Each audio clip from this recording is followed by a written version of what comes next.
Gunsmoke, starring William Conrad. The story of the violence that moved west with young America. The story of a man who moved with it. Matt Dillon, United States Marshal.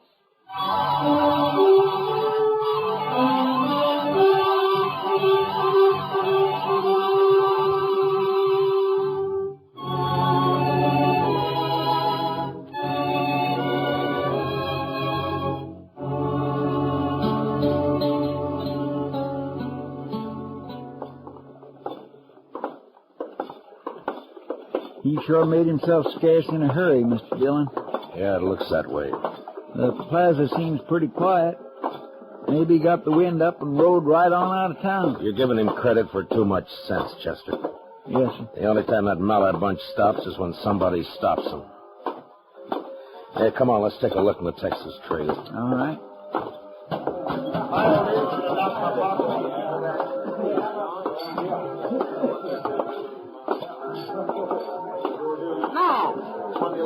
Something wrong? Kitty, I'm looking for Billy Mallard. Ah.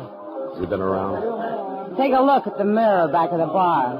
He's shot up half the town already and passed the word out that he's going to shoot up the rest of it before midnight. When was he here? Half an hour ago, Matt. Drunk, mean. I can't stand him or his father. Maybe they do own half of Texas, but I hate them. Well, they're Texans, Miss Kitty, and that means they've always got to be Chester. trying to... I told the Mallards when they brought their cattle up here last year that they'd have to act civilized. Come on, Chester. Sounded like it's up at the west end of the plaza. Yeah. It's probably the Occidental. Oh, just a second, Marshal. What? Oh, what is it, Mr. Covey? About those pistol shots, Marshal. I reckon that's young Billy Mallard kicking up his heels. Well, in about 5 minutes, he's going to be kicking them up in jail. No. Let's not be hasty, Marshal Dillon. We have to think of the best interests of Dodge City in a situation like this. What? Those Mallards are mighty important people, you know. Own one of the biggest ranches in Texas. Always throw a lot of money around when they come up here with a herd. Well, as far as I'm concerned, he gets the same treatment as any other drunken cowboy. I'm sorry, Mr. Covey. Now, wait a minute. All you're going to do is antagonize them. They'll turn their drives east from now on. They'll ship their stock out of Hays City or Abilene. And you can't arrest Billy anyways. He's got that gunman, Tom Wayne, and 30, 40 Mallard Ranch riders back of him.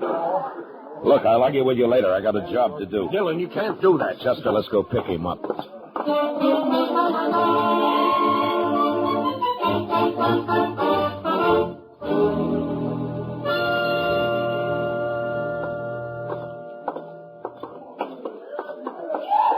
That's him, all right, Mr. Dillon. Standing there in the light. Yeah. I see him. Must be a dozen or more of his riders with him. Chester, you keep Tom Wayne covered. The rest of them will wait for him to make the first move. I'll take Billy. Yes, sir. Mallard! Hold on, Billy. Well, now, what do we got here? Local marshal, huh? Put the gun away, Mallard. Why don't you try to put it away for me, Marshal? All right. Mr. Wayne, you'll keep your hands still and in plain sight. I said put the gun away, Billy. You're talking mighty big, Marshal. For a man with empty hands. That 10 star of yours makes a good target. I got me a whole collection of stars like that. That's far enough. You better hold it right where you are.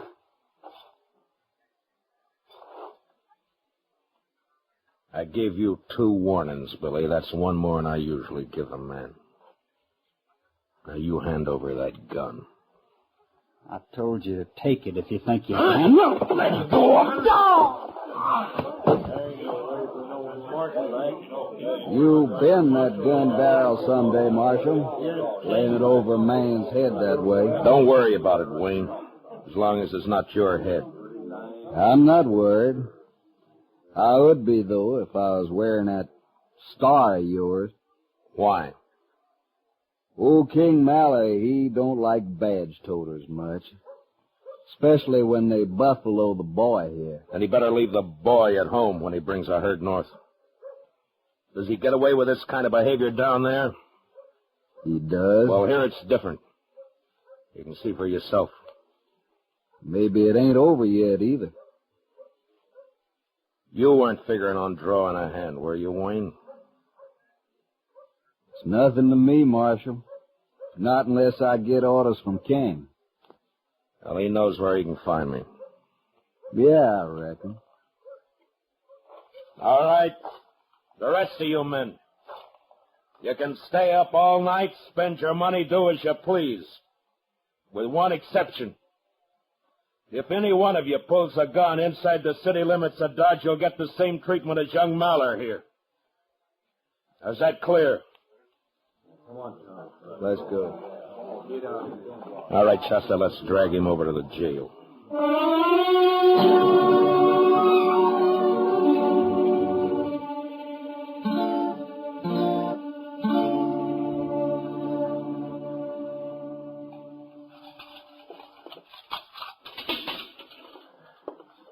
There you are, Mr. Dillon. All right, in you go, Billy. He sure is out cold. Well, it's better than having a bullet in the stomach. That's what he was asking for. He certainly was. I declare, Mr. Dillon, if you don't stop taking chances when a man's already got a gun in his hand... Chester, you can't shoot every cowboy who has a snort or two and starts to take it out on the town. I know, sir, but... Here, hand me that bucket of water there in the corridor, will you? Yes, sir. Yeah. All right, Billy. Yeah, that ought to bring him around. All right, Chester, lock up his cell. Just a minute there, Marshal. Don't lock that cell. Lock it up, Chester. Yes, sir. Yeah, I just told you to stop that. Matter, didn't you hear me? I can probably hear you clear back in Texas. Now, what's on your mind? I'll tell you what's on my mind. I want my boy out of that cell. And I want him out in a hurry. Come around in the morning when the court opens. He's under arrest. Arrest? You? I can buy you in this 30-cent town of yours and never know the difference. Maybe. But we'd know it. Now, you shut up and get out of here. I've argued about this long enough. Either you'll open that cell or hand over the key. I'm sorry. You there, come on, hand them over. Here now, Mr. Maller, what's King, you've gone far enough. Do you think some tin horn's going to... I said leave him alone. Let go of me, Dillon. Chester, unlock the cell. Yes, sir. I'm warning you, Marshal, for the last time. If you don't get your hands off me... Sure, King. Here you go. Now lock it up, Chester. Yes, sir. I'll break you, Dillon. I'll break you and run you out of the country. Sure. Sure, I know.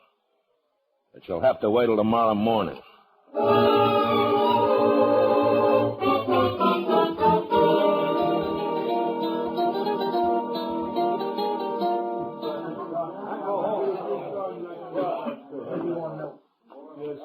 Kind of quiet around town, Mr. Dillon, with them Mallers locked up. You and Chester look thirsty, Matt. I brought you a pitcher of beer. On the house. Well, it's not a bad idea, Kitty. Well, thank you. I heard about the Mallers. They ought to be locked up in the same cell. They're two of a kind. Well, Kitty, it's... I don't know. Kid always has had his way paid for him by the old man's money. I don't know who's more to blame. Excuse me, Kitty. Uh-huh. But I don't know exactly what I'm supposed to do here. Well, you'll learn, honey. Oh, Matt, I don't think you've met Nora Beale. Huh? Matt Dillon, Nora, and Chester Proudfoot. Proud to know you. How do you do, ma'am? Well, now, honey, all you got to do right now is just stand around and look beautiful. I'll be along in a second and show you the ropes. Oh, well, thank you, Kitty. I'm very pleased to have met both of you. Thank you. Likewise, ma'am. Oh, where'd she come from? She's new in Dodge, isn't she? Oh, yeah. She's real sweet, Matt. She's a singer from Chicago or somewhere. She got stranded here a couple of days ago. She only plans to work a week and make Excuse enough me, money. Miss Kitty. Mr. Dillon, look. There's King Mallard. What? Over at the bar there with Mr. Kelby. Well, what's he doing out of jail, Matt? My gracious, you arrest a man and throw him in jail, and an hour and a half later he's out loose again. It's aggravating. But I'm sure he didn't mean any harm by it, Mr. Mallard. It's just that sometimes he's got... Well, now. Now, Marshal, let's keep our temper. Shut up. King, how did you get out of jail? When I've got anything to say to you, Dillon, I'll look you up. Now, Marshal, it's all perfectly legal. Mayor came down to his office, he fixed bail, and he released Mr. Mallard and his son. They're both out, huh? Who went bail for this, Covey? Now, it's all in the best interest of the town, Marshal. Just like I've been telling Mr. Mallard here. It was just a misunderstanding, and all of us hope he won't hold it against us. Kelvey, I ought to run you in for obstructing justice. What's going on? Somebody fired from the street, Mr. Dillon. I'll go out there. What is it, Kitty? Nora Bill got hit, Matt. She's hurt. Bad.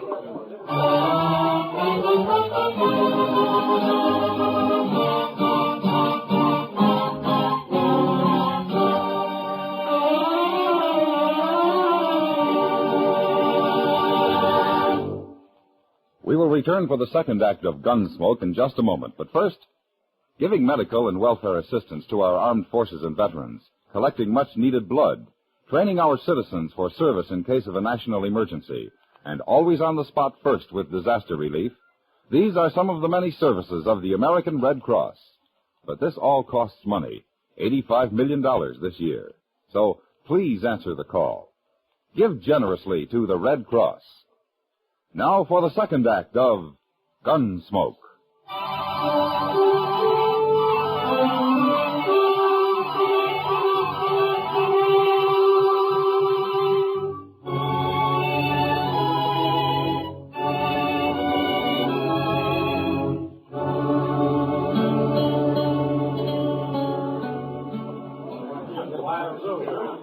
Over here, Matt. Lay her over here on the poker table. All right, Kitty. Oh. Easy now, Matt. It's all right. Sorry, boys. Whoever has a high hand, There, Matt. All right, Kitty. Here, let me slip this coat under her head. There. Did somebody send for Doc? Yeah, when the dealers went after him. There now. Now, look, Nora. Don't try to move now. Looks like she was hit twice. Matt, do you think that she have a chance at all? I don't know, Kitty. Poor kid. It's all right, honey. Doc will be here soon. Why did they shoot me? Well, I think they were trying to get me, Nora. Not you. Why did they do it? Why? Oh, where's Doc? Why doesn't he get here? Do you want me to go after him, Mr. Dillon? Oh, please, I feel so...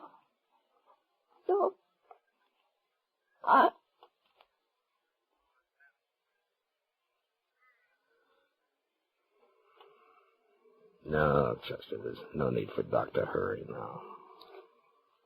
Matt, she was so... Yeah. Well, Doc can take care of her when he gets here.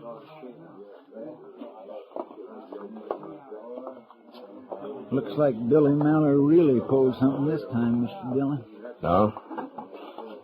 How do you know it was Billy, Chester? Well, sir, half a dozen people saw him fire through the window and then ride off down the street. Yeah.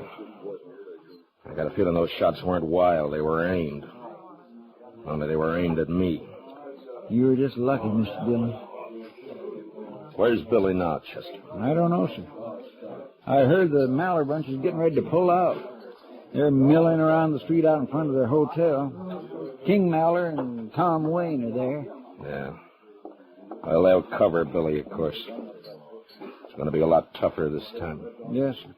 A whole lot tougher, I reckon. Kitty, Yeah. will you sort of take charge of things here until Doc shows up? Oh, sure, Matt. You go on. Get your posse. Posse? You'll need one, Matt. When you move in with a posse, you ask for a gunfight. Works on a man like an out-and-out challenge. I'm going to handle it alone. But there must be 50 of them, Matt. Only 3 that count. As long as we can control the Mallards and Tom Wayne, the others don't matter. Marshal! Huh? Oh, Kelby. You got another suggestion for the best interests of the town? Now listen here. You can't go up there, Marshal. That'll just lead to more killing. Won't do anybody any good. This wouldn't have happened, you know, if you'd taken my advice, not thrown that boy in jail. And it wouldn't have happened if you'd have stayed out of it and left him in jail, Kelby. Tomorrow morning, he'd have sobered up and cooled off. Well, what's done's done. But they're getting ready to leave now. You can pass the word for King not to bring the boy along when he comes up next year and let it go at that. Don't make it any worse now, Marshal. Yeah, let it go at that, huh? Don't antagonize him, huh? Look the other way. It's just Billy Mallard kicking up his heels, so let's stay real quiet. And maybe he won't commit another murder. Murder? It wasn't murder. That was an accident. It was murder. He meant to kill somebody, and he did. The only accident about it was the fact that he didn't kill me. Well, it's just a common dance hall girl. Nobody's going to pay any mind. I mind, Kelby. And the law minds. And you stay out of this from now on. You understand me. Well, now, Dillon, you're not talking to some saddle bum. Yeah. Chester. Yes, sir. Matt, Yeah, Kitty. I'm not going to help to go get yourself killed.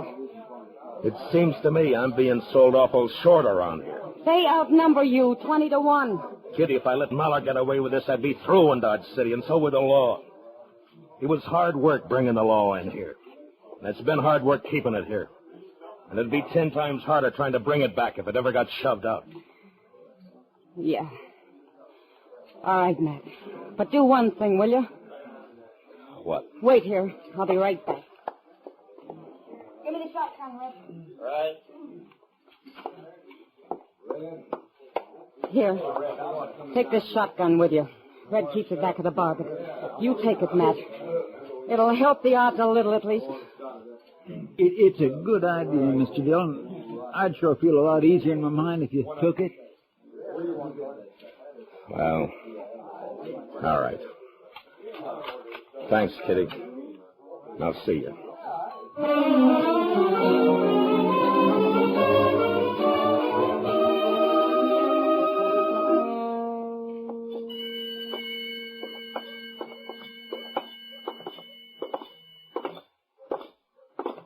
She was a pretty little thing.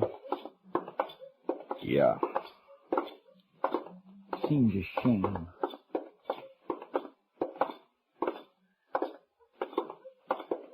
There they are, Mr. Dillon. Out there in the street in front of the hotel. Yeah, I see him. Looks like the whole Mallard mob. This ain't going to be very easy. King and Wayne are there, but I don't see Billy. No, sir, I don't either. Those 2 are the ones to watch, Chester. Don't let them start a play. Yes, Mr. Dillon, I understand. Here comes the marshal, Mr. Mallard.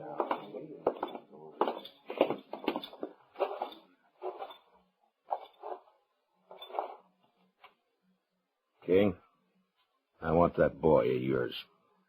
What's he charged this time, Dillon? Murder? That girl died, didn't you? She died. Now, where's Billy? Where'd you get the idea he had anything to do with it? Half a dozen people saw him fire the shots from the street. Well, I say he wasn't near that street. Well, don't say it to me. Say it in court. Now, where is he, King? Marshal, there's 40 of my riders standing here in the street. Every one of them packing a gun. I suppose you just turn around and start walking. I said, where's Billy? All I got to do is give the word, Dillon. These boys will drop you right in your tracks. You're not giving anybody the word, King. Huh? Buckshot's got a pretty fair spread. Now, at the first sign of any move by this bunch, and I'll get you and Wayne with one blast. Now, you better warn him, King. Dillon, you're barking up the wrong tree here. Billy rode out of town, headed south. That's his horse tied there at the rail, isn't it? All right, where is he, King? Inside the hotel? Now, look, Marshal, there's no call for all this. Maybe Billy did get a little bit out of line. He's always been a high-spirited young'un, but there's no reason for us to lose our heads. You know you got no case against him. Every one of my men here will swear he wasn't anywhere near that shoot. They'll get their chance at the trial. Well, now, that's just the trouble. We can't hang around here waiting for a trial. It's costing me money, but I'm willing to spend quite a bit, Marshal, to avoid the inconvenience. Never mind, King. Don't be a fool, Marshal. Shut up. Wayne, move over a little closer to him here. All right, that's it right there. All right. The rest of you men fish your guns out and drop them on the ground. Now, slow and easy. No sudden moves. Watch him, Chester. Yes, sir, I am.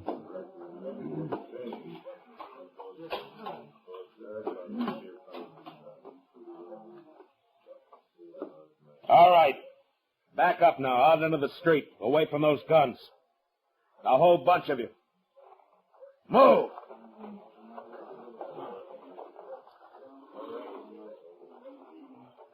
Here, Chester, take the shotgun. Keep him covered. Yes, sir. Hold it now. Just like you are. Nobody will get hurt. Dillon, what you gonna do? I'm going in the hotel and bring out that kid. Watch him, Chester. Yes, sir, Mr. Dillon.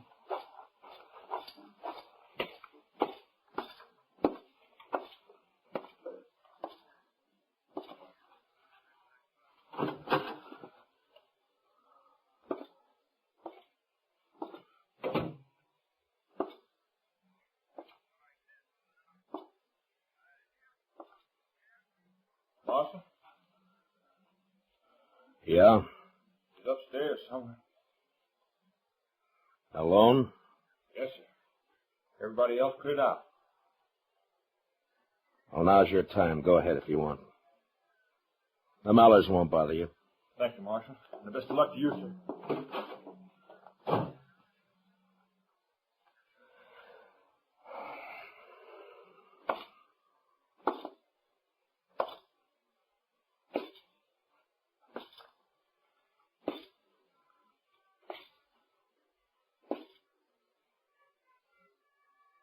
Billy?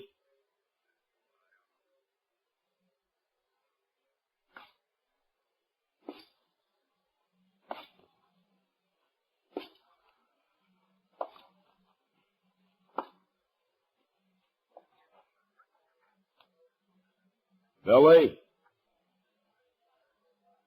You better give up.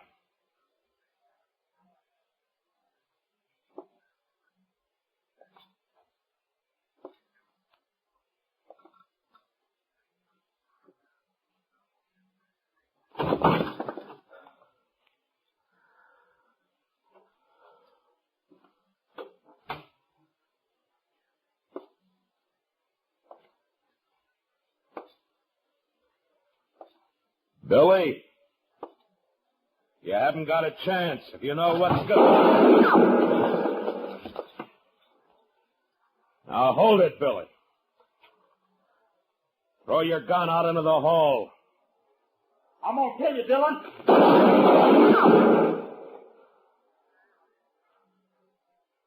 It's your last chance, Billy.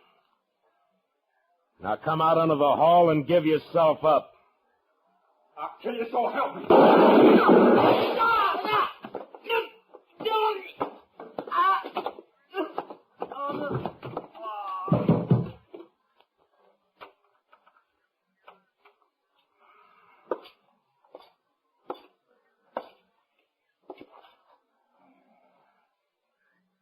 Fool kid.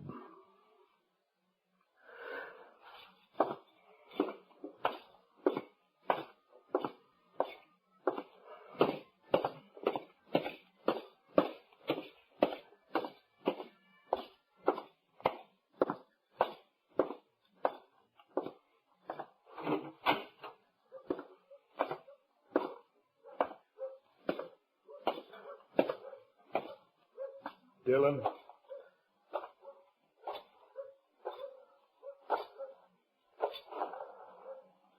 Dillon, was that... Is he dead? Yeah. I gave him 2 chances. He wouldn't take them. Yeah. Headstrong. Always was. Guess maybe I didn't bring him up right. It's too late to worry about that now. But I'm sorry, King. For Billy and for the girl both. He had it coming. I know that, Marshal. I tried to stop it. Too late. The only way I knew. But you wouldn't bluff. Tom, go get him. We'll have to bury him in Kansas. All right, King.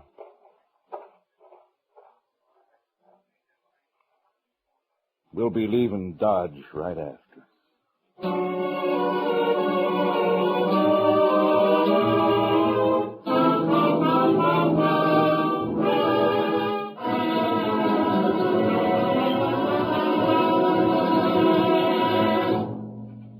Gunsmoke, under the direction of Norman McDonald, stars William Conrad as Matt Dillon, U.S. Marshal.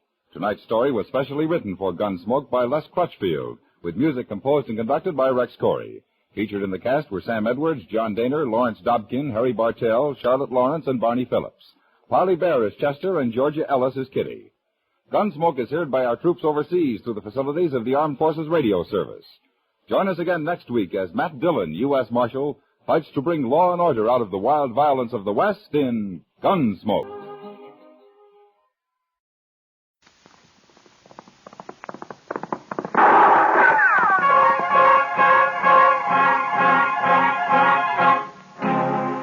Around Dodge City and in the territory on west, there's just one way to handle the killers and the spoilers, and that's with a U.S. Marshal and the smell of Gunsmoke.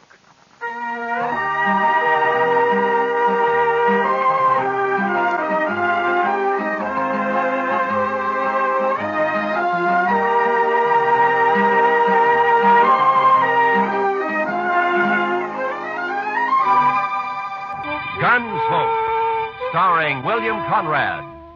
The story of the violence that moved west with young America. The story of a man who moved with it. Matt Dillon, United States Marshal.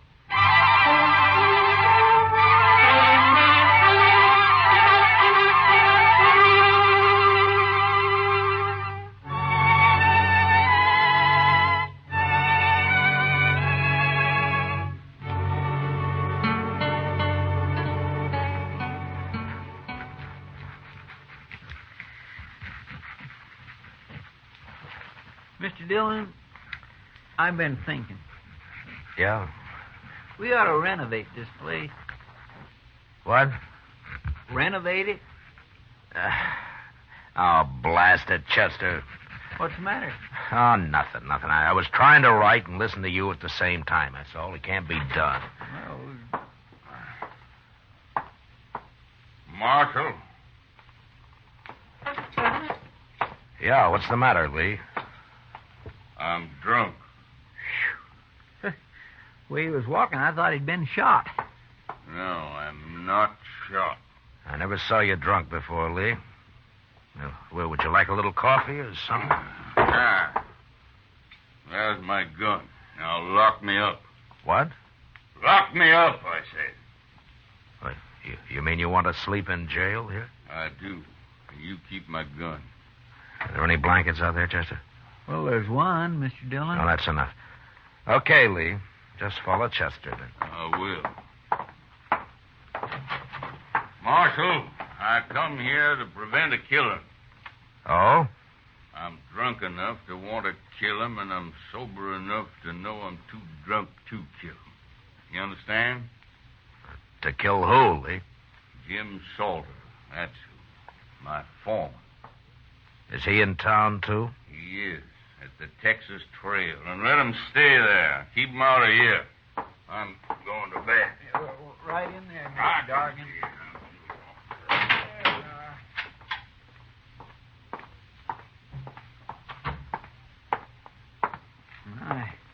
I never saw Mr. Dargan like that before, Mr. Dillon. No. I wonder what he was fighting with Salter about. Maybe Salter started it. Maybe he's drunk, too.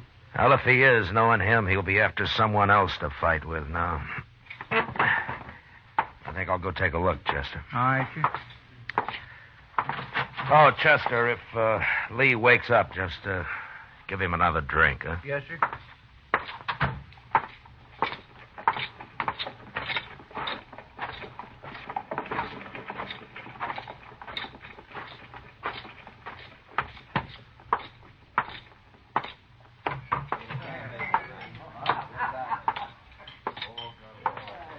Well, how come you're alone, Kitty? Being alone isn't so bad, Matt, sometimes. Oh? Buy you a drink? No, thanks. I don't see Jim Salter anywhere. I wouldn't complain about that. Well, then he was here, huh? Sitting right where you are. And he'll be back any minute. How drunk is he, Kitty? Well, he isn't very drunk. It might be an improvement. It'd break his heart to hear you talk like that. If he has one. Here he comes now. Let's ask him. You look sober enough.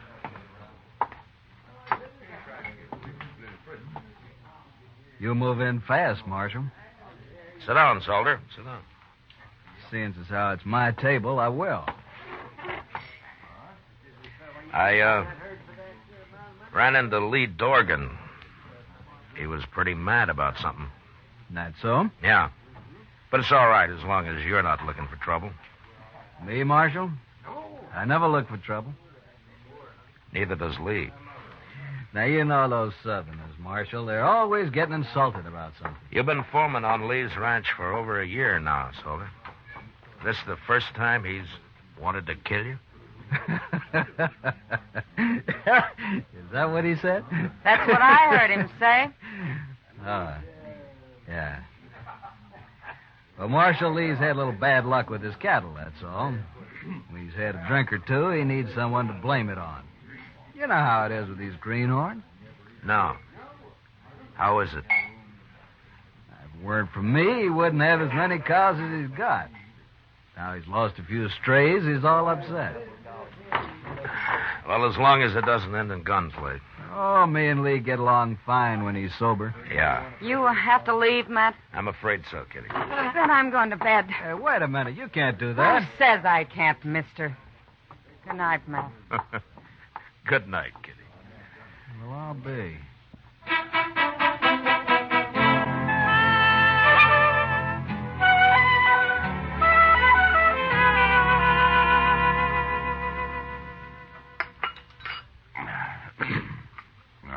Mighty nice of you, Chester, to bring me all that coffee. Oh, don't mention it, Mr. Dargan. I had a hangover once myself. Here's your gun, Lee. Thank you, Marshal. You, still feel like killing Jim Salter? I'll kill any man that cheats me.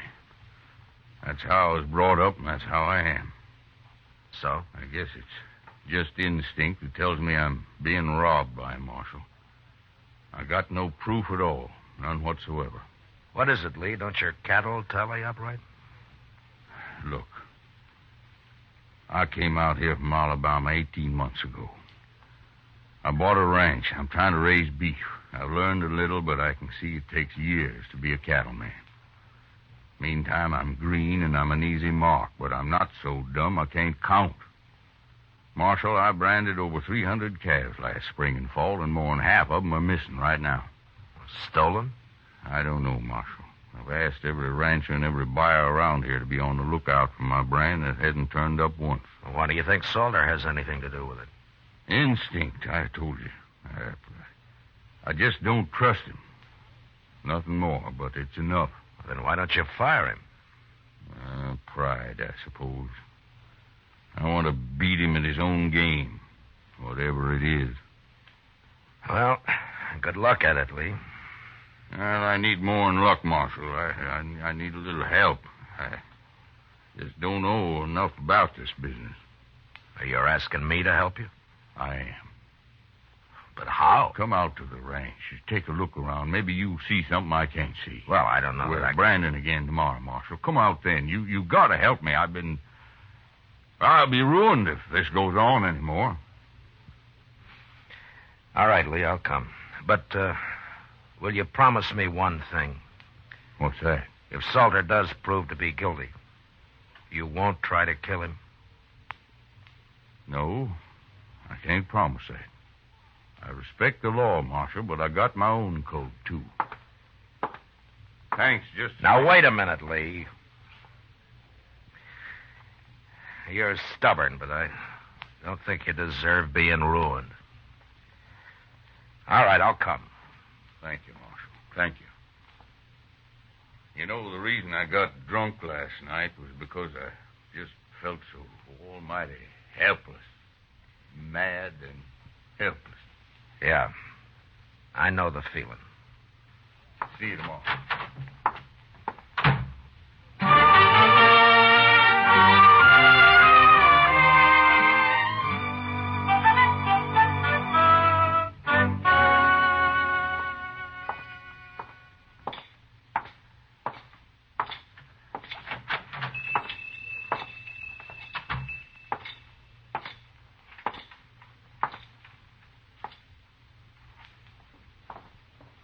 Good morning, Marshal Dillon. Good morning, Mr. Peters. And what can I do for you this morning? Well, I'm interested in some brands that you got registered here.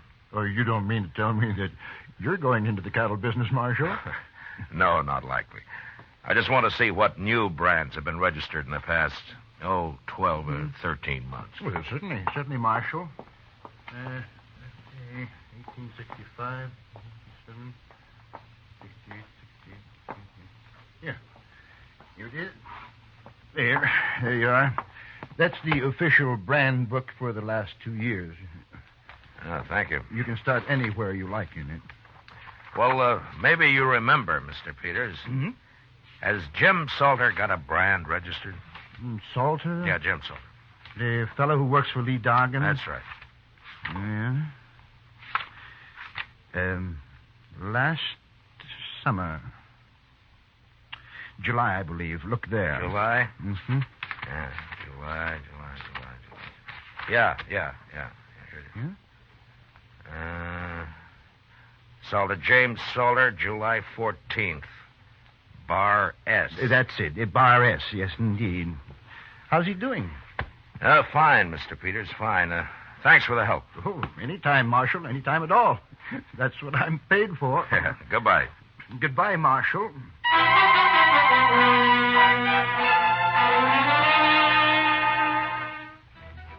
When we weren't working, most of the cattle buyers in town spent their time drinking toddy and telling lies at the Dodge House. And there I learned that a number of Bar S calves had been sold in the fall and some more of them in the spring. They remembered because it wasn't often a man sold only calves, and also because the brands were newly burned on. But they said the brands were clean, and there was no question of any previous marking having been altered. I figured Salter was a whole lot smarter than the ordinary rustler. And the next day I found out just how smart.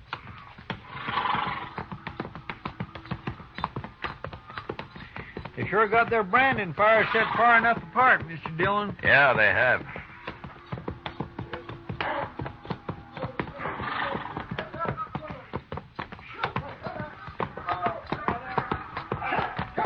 There's Jim Salter now at this first fire.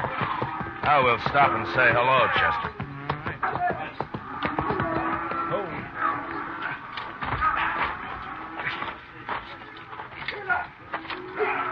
All right, let him go, boys. That's interesting. What is? I'll tell you later.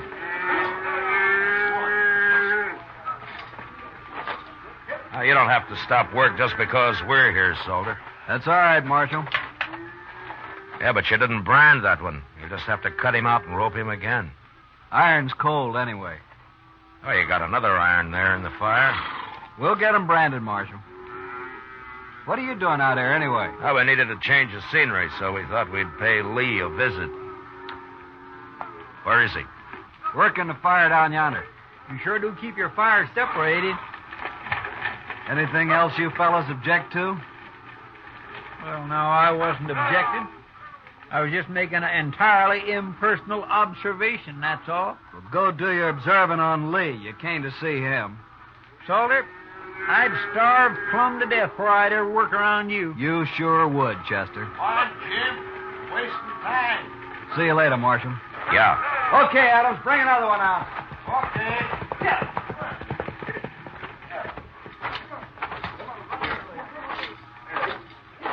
He's smart, that Salter. To me, he's just mean and downright graceless. At least that, too, Chester. Oh? You got something figured out, Mr. Dillon? I got it all figured out. What? Salter's stealing cattle, all right. I know just how he's doing it. But the problem now is how to handle Lee Dorgan and that code of his. I wouldn't want to see Lee hung for murder. No, sir. I surely wouldn't either. Hello. Hi, Marshal. Hold it, man. How are you, Marshal? Chester? Fine, Lee. We're about through for the day. Why don't you ride on down to house? Okay. I'll be along directly. We stopped by Salter's fire back there. Oh, how are they doing? Fine. Tell me something, Lee. Does Salter always work alone with those same two cowboys? Yeah, come to think of it, he does. Why? I was just curious. We'll see you at the house, Lee. Sure, Marshal. Tell the cook I'll string 'em up and supper isn't ready when we get there. All right, I'll do that.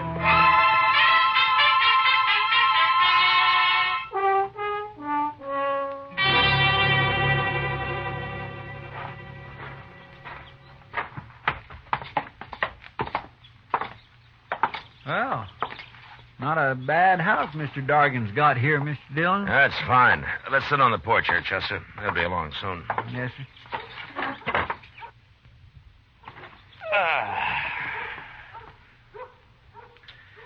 Mr. Dillon? Yeah. I've give up trying to figure it out about Salter. You'll just have to explain it. Well, I told you he sold fresh branded calves under the Bar S mark that he's got registered. Yes, sir. Well, those were Lee's calves. Did you ever hear of using a cold brand, Chester? A cold brand? Yeah. You can either put it on through a wet blanket or you can just keep the iron hot enough to burn hair and press it down lightly so it won't scorch the hide. Well, Looks like a fine brand for a few months. That is until the calf sheds. I'll be doggone. And then the calf's as unmarked as the day it got dropped. You can brand it at leisure with any mark that appeals to you, like a Bar S, for example. So that's what Salter's been doing. He was about to put a cold iron on that calf a while ago when we rode up. Sure. He works at a distance from Dorgan because the other cowboys had noticed right away what he's up to. Poor Lee. He's sure right about being green at this business. Well, he's going to learn now, Mr. Dillon. No, Chester, I can't tell him. Well, why not? Lee meant it when he said he'd kill Salter if he had any proof. If he did that, he'd be worse off than he is now. Well, then why don't you just arrest that man? Yeah, a judge would let him off, I'm afraid. Cold brand can be laid to carelessness. Of course, we could wait a couple of months and catch him doing his bar-ass branding. That's risky, too, though. Well, what are you going to do, Mr. Dillon? I don't know, Chester. But I'll have to figure something out by morning.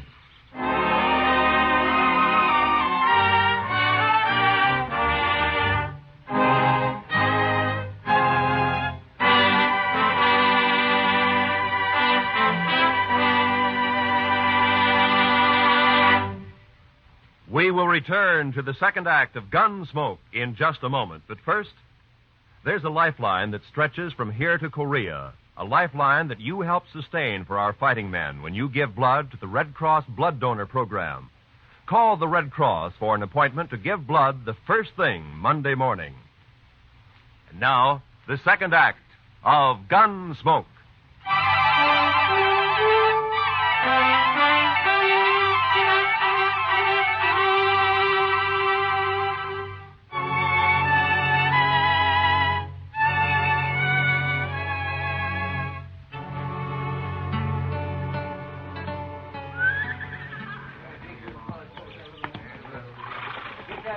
I don't understand it, Marshal. It just doesn't make any sense to me, but I asked for help, so all right, I'll do as you say. Then call Salter over here and tell him. Okay, Marshal. Salter! Salter! Yeah. Come over here. What do you want, Lee? We're already late this morning. I'm going to make a change in our branding setup, Salter. What? I've decided it'll be faster. From now on, we all work from one fire instead of two. What for? You and Adams and Smith will work alongside the rest of us, that's all. Whose idea is this, anyway?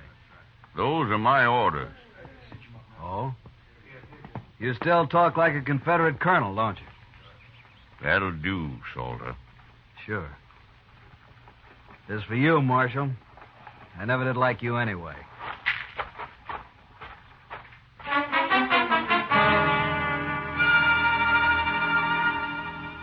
It must have been pretty hard on Salter that day, having to put a permanent brand on Lee Dorgan's calves with a good hot iron. But he had no choice, and he did it. About noon, Chester and I said goodbye and rode back to Dodge. I figured that'd be the end of Lee's trouble. But 2 nights later, while Doc and I were taking our ease at the Alfraganza, I found out I was wrong. Yeah, it's like that ignorant cowboy got a letter from his sweet girlfriend in St. Louis, Matt. Well, all right, Doc, what did the letter say? Oh, well, she mentioned that she'd found a nice room with running water. Yeah. Running water. And so this uncivilized son of the prairie wrote her back to get rid of that Indian at once, or our engagement is off. He thought that you understand that now, don't you, Matt? Because For that, the next drink's on you, Doc. Sure, Matt, sure. And when you get it, ask the bartender for a couple of good cigars. I really, as soon as I finish. Oh, see, that was a see, I thought you left Lee Dorgan out at his ranch. What? Just came in the door. Must be looking for you. He's coming this way, man. Yeah. What's that under his arm? Oh, looks like a blanket. Hello, Lee. Sit down. Marshal, Doc. Oh, how are you, Lee? What are you doing in town? You all through, Brandon? Yeah, we're through. Oh, how'd it go? Yeah. Take a look at this blanket, Marshal. Huh? It's all marked up, isn't it? It sure is. And it's burned with my brand all over. Where'd you find this, Lee? One of my men was riding by the place where Salter and his had his branding fire, Marshal. His horse kicked it up. They half buried it there. He showed it to you, is that it? That's it. And he explained all about cold branding to me at the same time. I see. Where's Salter now, Lee? And he got wind I was on to him and left, Marshal. I think he's in Dodge with those two who worked with him, Adams and Smith. And, you're looking for him? And I'm looking for him. But I'm telling you so you can look, too. That blanket's enough evidence even for the law, I figure. Along with the witnesses that'd convict him. But, I'll find him, Lee. Better hurry, Marshal. I might find him first. Lee, you'll stand trial if you kill him. I'm not worried about that. So long, Marshal.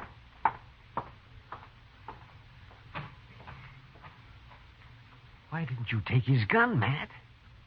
So he couldn't get in any trouble. You just find another one, Doc. Lee's a mighty determined man. Yes, I can see that. I'll take that drink another time, Doc. I got work to do. Sure, Matt. Oh, do me a favor. Will you drop this blanket off at the office for me? Oh, you bet your life I will. Well, good luck. Yeah, thanks.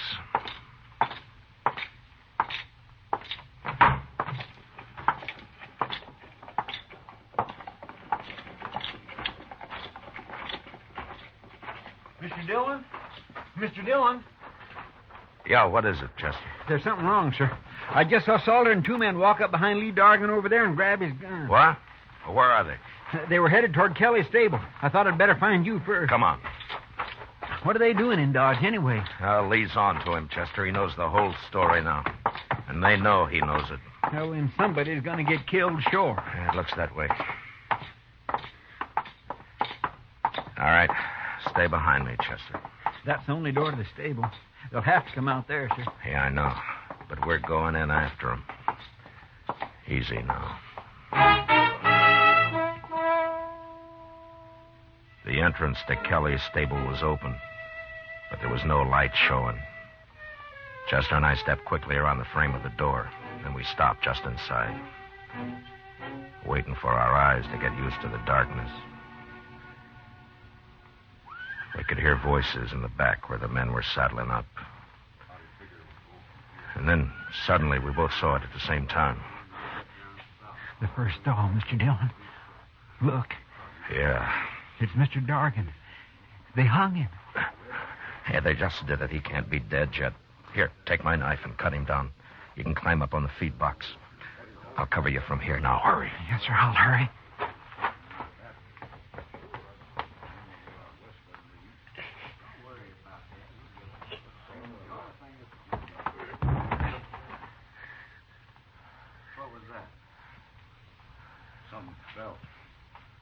Maybe Dargan got loose somehow. Get up front there and take a look, both of you. I'll finish saddling up. Okay, Salter. Come on, Smith. Stay in here, Chester. Don't move. Mr. Dargan's breathing. When they come up, we'll jump them. I'll take Adams. Now, quiet now.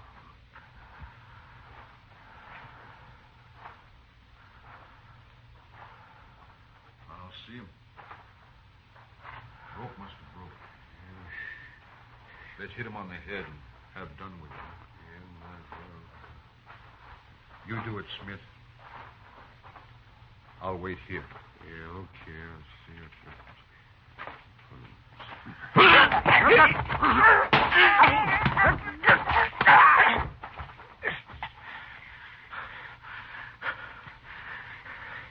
you. You all right, Chester? Yes, sir. Good. Now keep low. What's going on up there?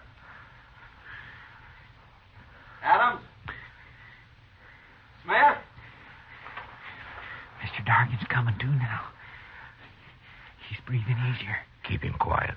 Hold him down if he tries to get up. Salter will be along in a minute. Yes, sir. What are you two doing? Answer me, blast you! Who's in there? Throw down your gun, Salter. Who's that? It's Matt Dillon. Now do as I say.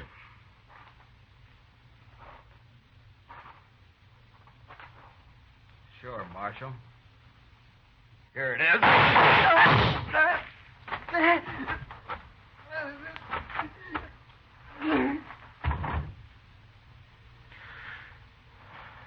All right, Chester. Get the guns off of Adams and Smith. We don't have to worry about Salter. All right, sir.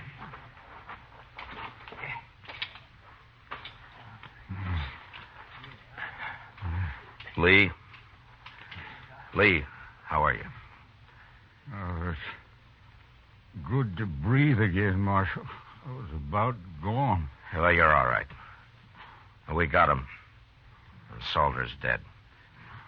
You won't have any trouble now. No. But it's not easy the way you people educate a man out here. Well, if it was easy, Lee, anyone could manage. Well, thanks, Marshal. Yeah. Sure.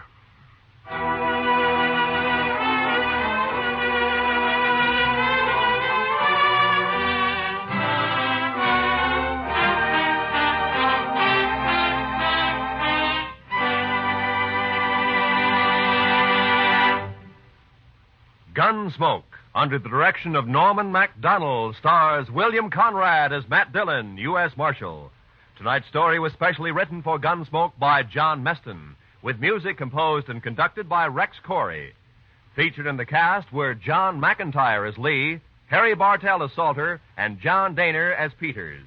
Parley Bear as Chester, Georgia Ellis as Kitty, and Howard McNair as Doc. Gunsmoke has been selected by the Armed Forces Radio Service to be heard by our troops overseas. Join us again next week as Matt Dillon, U.S. Marshal, fights to bring law and order out of the wild violence of the West in Gunsmoke.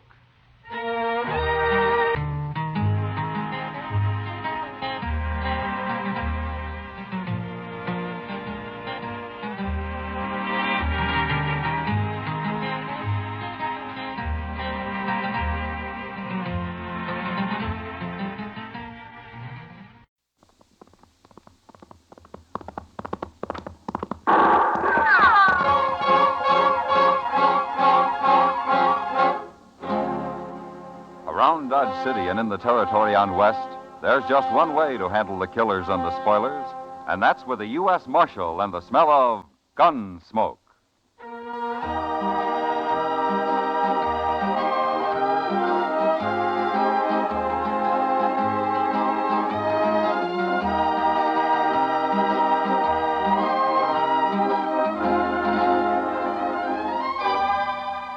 Gunsmoke, starring William Conrad.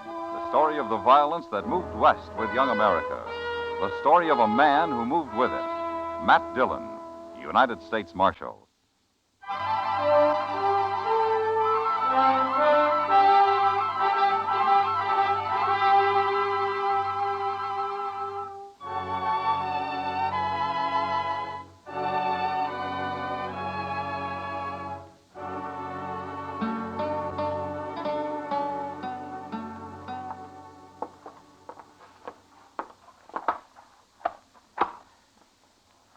There you are, Marshal. 3 boxes of 45. All right. And, I'm a little short of rifle ammunition, too, Mr. Witherspoon. Well, let's see. You still use that 44 Henry, don't you, Marshal? Yeah, that's right. And how many? Oh, a couple of boxes will do. Ah, here we are. Thank you. All right, Chester. What about you? Any fresh tobacco come in, Mr. Witherspoon? Yes, sir. There. 1 caddy or spit of drowned tobacco. That's all. Could I owe you for this, Mr. Witherspoon? I've had just about the one unluckiest month I ever knew. You fellows will never learn, will you? How to charge you interest, that's what. Well, I won't take it if you'd rather it didn't. Don't be a fool. Of course you'll take it. Thank you, Mr. Witherspoon. But you stay away from those gambling halls. You can lose more money than your money there, you know. Uh-huh. You heard about the killing at the Texas Trail last night then, huh? I did. Where were you, Marshal? Well, I've been away, Mr. Witherspoon. I just got back this morning. Nobody told me. Then I take it the man who did the shooting has got clean away. Oh, it wasn't a murder, Mr. Witherspoon. I looked into it. He acted purely in self-defense. Ah. That's what all the witnesses said, Mr. Witherspoon. It's just another case of men being ruined by good whiskey and bad women, that's all. Well, there was a girl mixed up in it, all right. Oh? Who, Chester? A new girl, Mr. Dillon. Calls herself Dolly Varden. She's caused nothing but trouble ever since she got here. What do you mean? I don't exactly know, sir. Something to do with the gambling, though. Oh. And then she'll cause more trouble. Chester, I think I'll drop by there. All right, sir. Take my cartridges to the office, will you? Yes, sir. Be glad to, Mr. Dillon.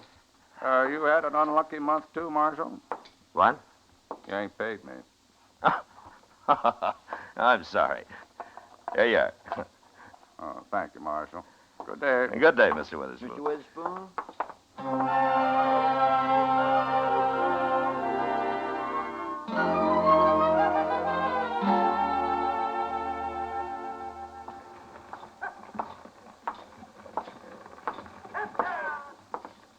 Hello, John. Oh, hello, Marshal.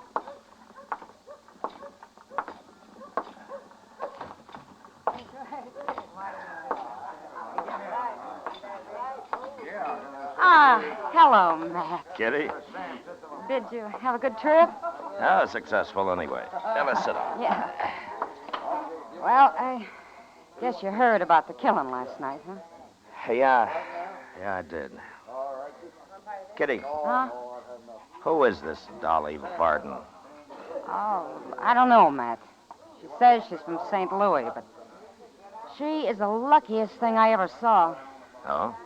Mm-hmm. Does she gamble? No. No, she says that'd spoil it.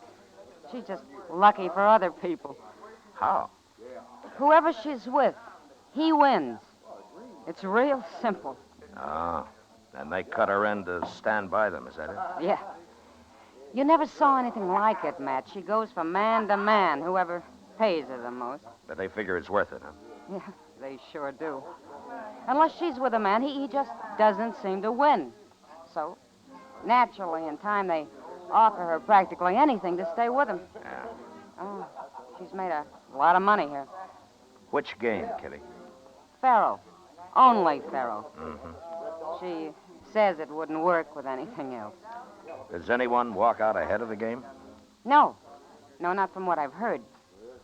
Everybody's losing sooner or later. If they can't afford Dolly, they go on trying anyway. And the fight starts over one man offering her more money than another, is that it? Well, that's what happened last night, Matt.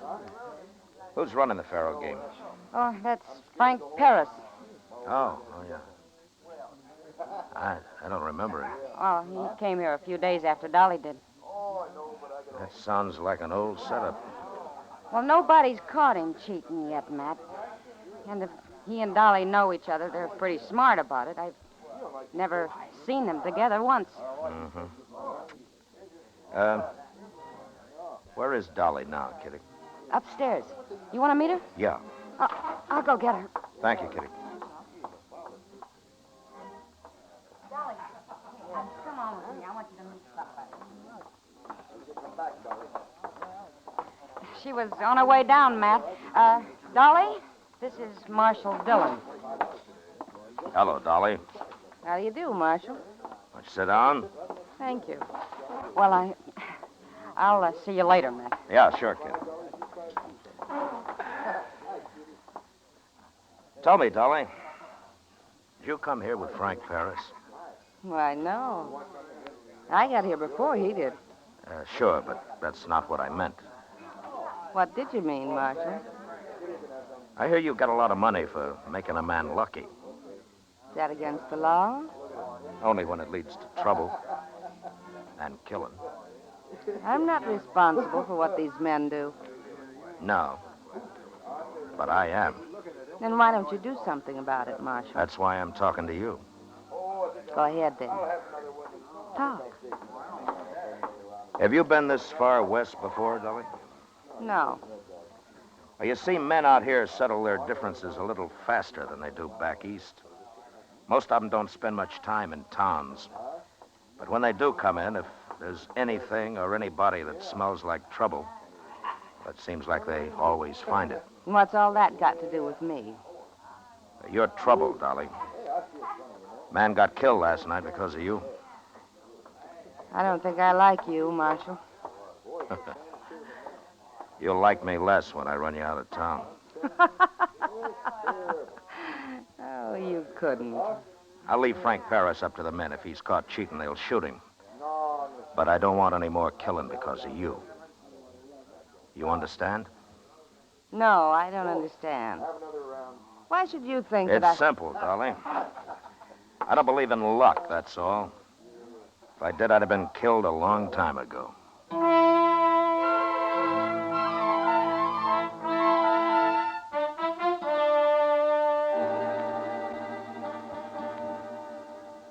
Say, Mr. Dillon? Yeah. Now, I forgot to tell you. While you were over at the Texas Trail this afternoon, Doc was in looking for you. That was 4 or 5 hours ago, Chester. I guess it wasn't very important. No, sir, but I should have told you. Matt? Oh, hello, Doc. I told him you were looking for him, Doc. Well, thank you, Chester. Thank you. What'd you want, Doc? Well, Matt, I've been thinking. I got an idea. Yeah? That fellow that got shot last night, they buried him in his saddle blanket today. So? Well, that's no way for a man to be buried. Dodge ought to be ashamed of itself. This is a big town now. Well, how would you propose burying him, Doc? Why, in pine boxes, Matt. Any man deserves at least a pine box. Well, I agree. Well, that's my idea, Matt. I think we ought to form a sort of a committee and raise enough money to bury people properly here. Why, it's a disgrace this way. Well, now, Doc, I don't know. If we did that, everybody'd want to come to Dodge to get shot. We got enough trouble as it is. Oh, I'm serious, Matt. All right. I'll contribute $1. Oh, now what's that? It sounds like somebody couldn't wait for one of Doc's pine boxes. Come on, Chester. Yes. You might as well come too, Doc. Sure, Matt. Oh, I'm coming.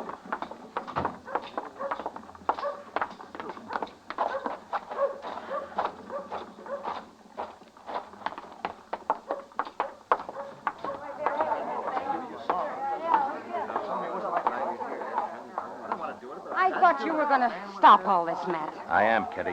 Where is he? Dead on the floor over there. Oh, well, I better take a look at him. I meant, where's the man who killed him? Oh, Jack Singer there. But it was self-defense, Matt. Anyone can tell you. Jack Singer? Yeah, He's not a killer. I know. Was it Dolly again? Yeah, same thing. Where is she? Oh, I see her. Excuse me, Kitty.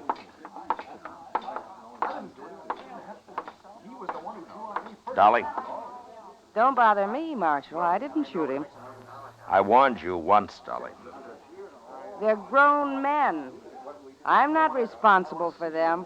There's a stage leaving Dodge at noon tomorrow. Be on it. What? I'm sure you've got enough money for a ticket. And don't come back to Dodge. Ever. Sure, Marshal. Sure.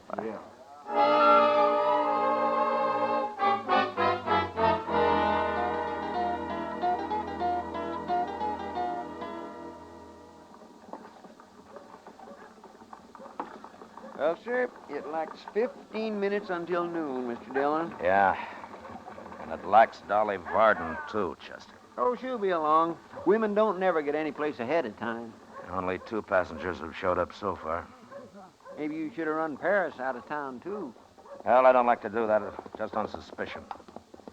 But I will as soon as somebody catches him cheating. If he lives through it.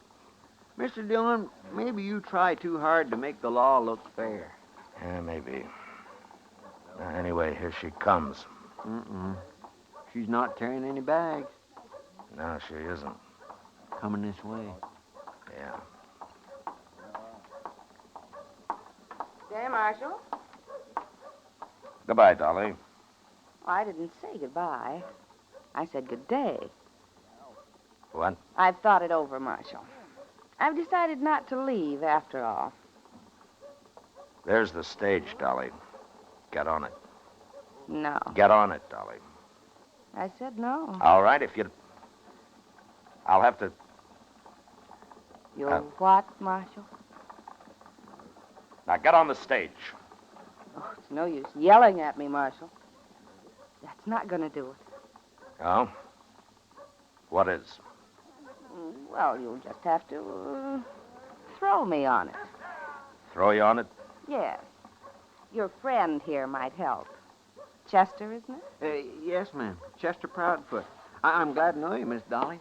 Oh, shut up, Chester. Yes, sir. Well, Chester could take my arms. You could take my feet, Marshal. Of course, it might be a little awkward getting me into the coach, but I'm sure you could manage it somehow. Oh, my, no, Miss Dolly. We can't handle a woman that way. Oh, goodness, no. No? Oh, no. Oh, then you'll have to do it by yourself, Marshal. Throw me over your shoulder. Or maybe drag me.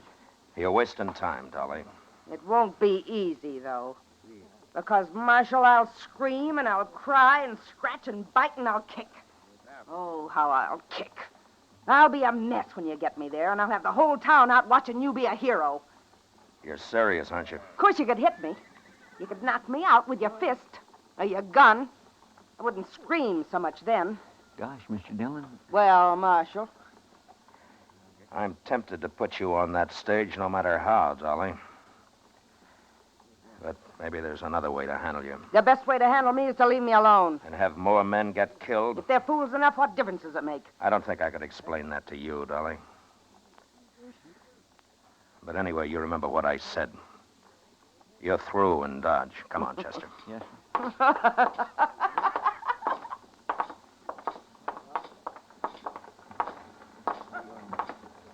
Gosh, Mr. Dillon, how are you going to get rid of her? I'm going to start by ruining her game, Chester. Yeah, but how? I'll show you. Right here at the Dodge House. Here? Yeah. Frank Paris stays here. Go find out what room he's in, will you? Yes, sir. Wake up, Lonzo. Oh, Chester. Frank Paris, man. Where is she? What's room 10, Chester? Thank you. It's room 10, Mr. Dillon. All right.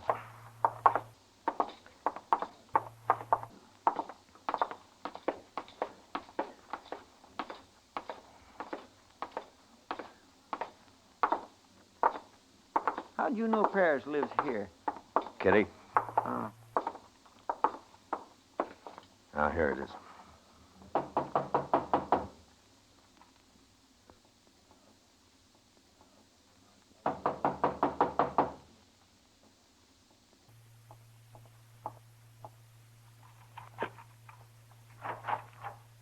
Who is it? Oh.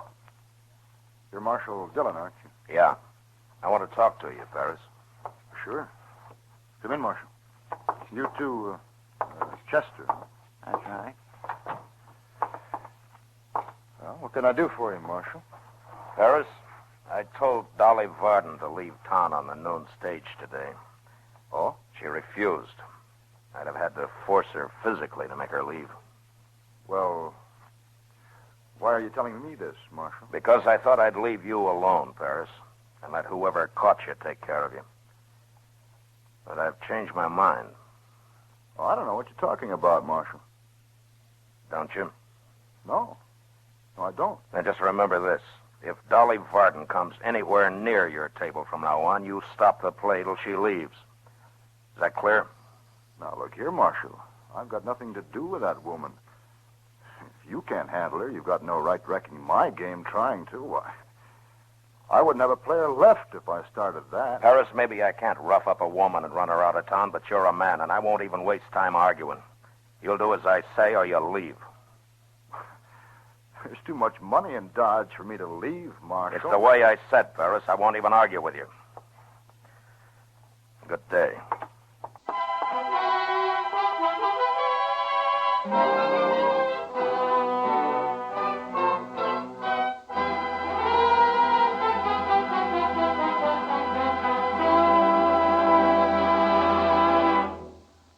We will return for the second act of Gunsmoke in just a moment. But first, America's finest men choose United States Army careers.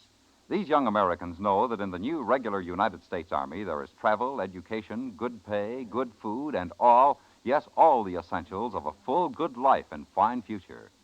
These young Americans know that the finest technical schools in the world, the United States Army's technical schools, will provide them with increased skill and earning capacity, that they will earn while they learn and open opportunities for steady advancement in Army careers.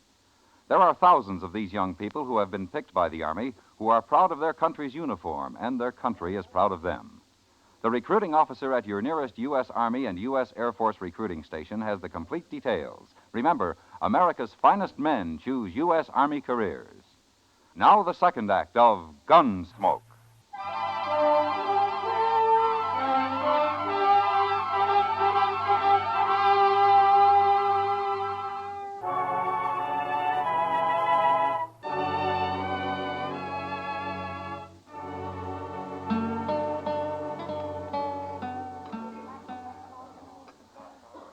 Yeah, I would.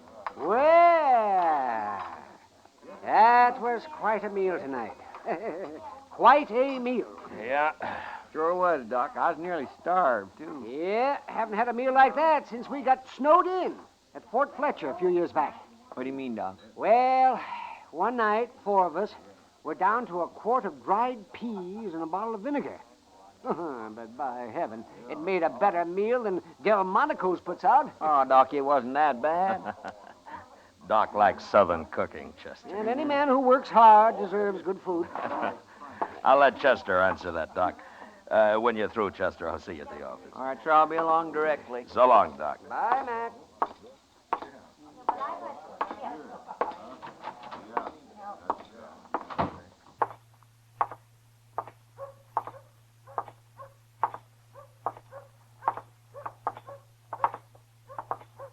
Marshal? Hello, Dolly. Mind if I walk along with you for a minute? All right. What's on your mind? Marshal, I'm sorry I behaved the way I did this noon. What? I shouldn't have done that. It's just that I was so desperate, that's all. Desperate? About what? I've got to tell you. And I want to. But I can't out here in the street. Somebody will come by and then I'll be embarrassed. Here, let's just get around the corner out of the light. Please. Please, Marshal. Go ahead.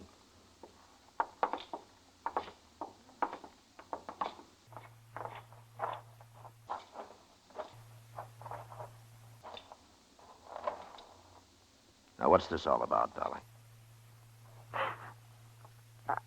I was sort of hysterical this noon. You've got to forgive me.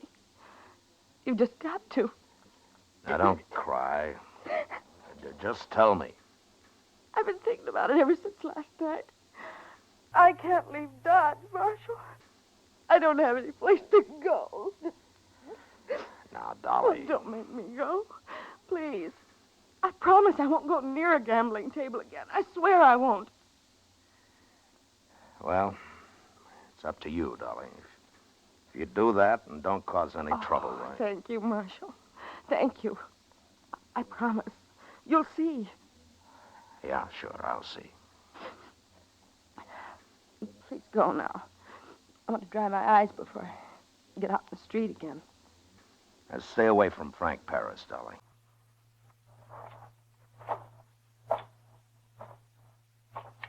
Oh, that's a fool gun. All right, drop it. You mean you're going to shoot a woman, Marshal? I doubt it.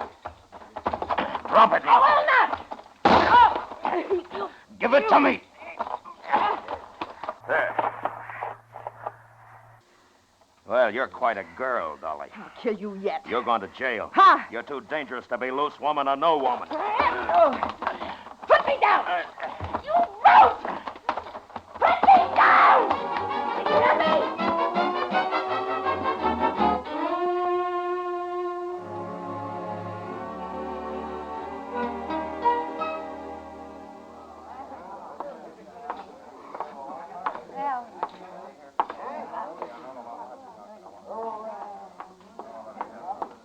Hello, Matt. Where's Frank Paris, Kitty? He moved his table. It's beyond the bar. There. Oh. Then that's him with his back to us, huh? Yeah.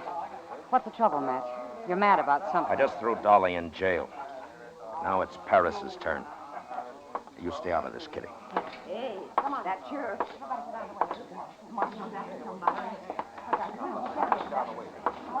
What's going on here? What's all this? Oh, it's the marshal. You're all through, Paris. And don't try anything. What's the trouble now, Marshal? There's no woman near my table. And there won't be, not for a long time. Dolly Varden's in jail. What? She tried to shoot me a little while ago, and I threw her in jail. Oh, I see. Well, maybe she's better off there. She did cause a certain amount of trouble around here. She can't see it that way, Paris. She thinks it's all right to lock up a man, but not a woman.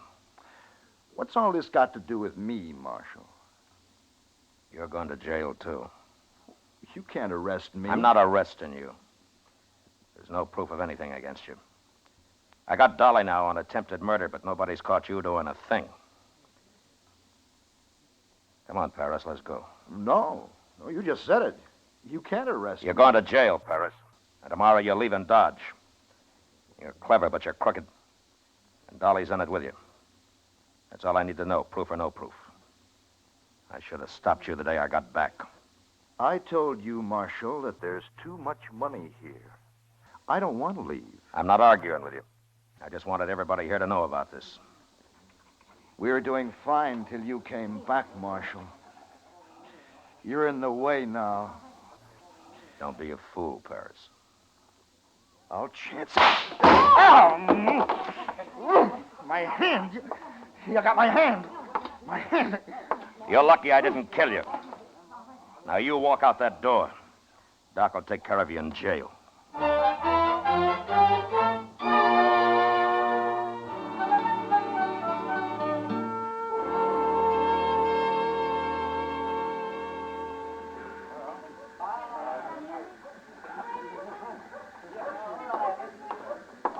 Here's their tickets, Mr. Dillon, all the way to St. Louis.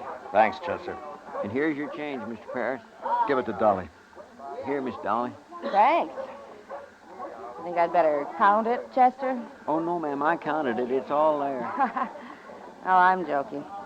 I trust you. I'm not suspicious of everybody like the Marshal here. Well, who wouldn't be suspicious? You both tried to kill him. Sure. But he trusts me now. Don't you, Marshal? I do. Well, you think I'm going to get on that train without making you throw me on it, don't you? No, I'm not sure. But I'll throw you on it if I have to. Yes, I know. You would now. I would. Why don't you shut up, Dolly? The Marshal could still bring us to trial if he wanted to. I know.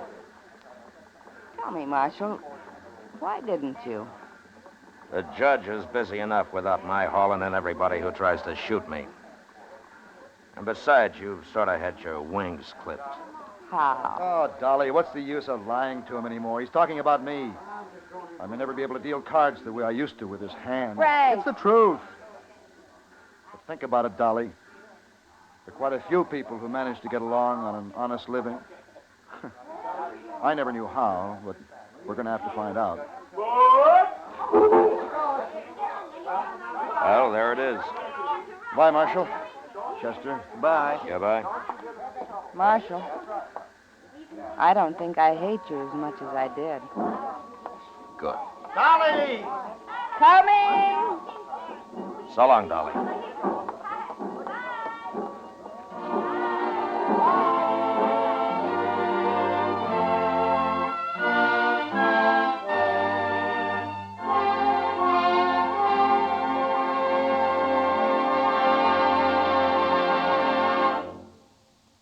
Gunsmoke, under the direction of Norman MacDonald, stars William Conrad as Matt Dillon, U.S. Marshal. Tonight's story was specially written for Gunsmoke by John Meston, with music composed and conducted by Rex Corey. Featured in the cast were Virginia Gregg as Dolly, with John Daner as Paris, and James Griffith as Witherspoon. Parley Bear as Chester, Georgia Ellis as Kitty, and Howard McNair as Doc. Gunsmoke has been selected by the Armed Forces Radio Services to be heard by our troops overseas. Join us again next week as Matt Dillon, U.S. Marshal, fights to bring law and order out of the wild violence of the West in Gunsmoke.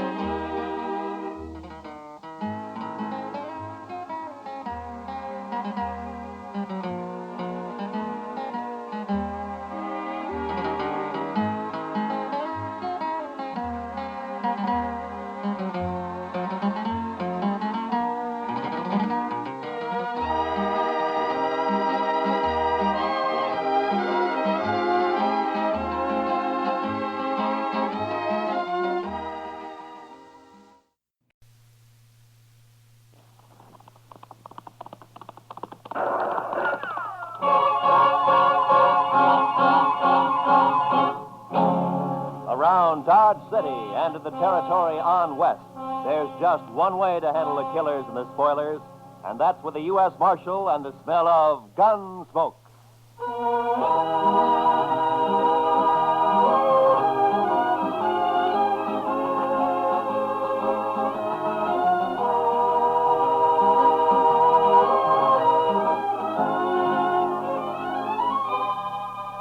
Gunsmoke, starring William Conrad, the transcribed story of the violence that moved west with young America. The story of a man who moved with it. Matt Dillon, United States Marshal.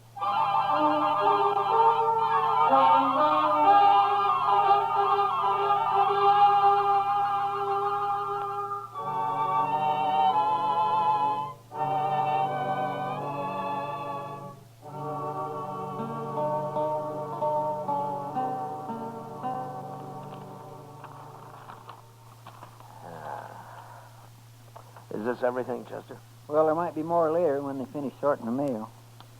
Hey, where's that telegram? Oh, what telegram? I thought I put it right on top.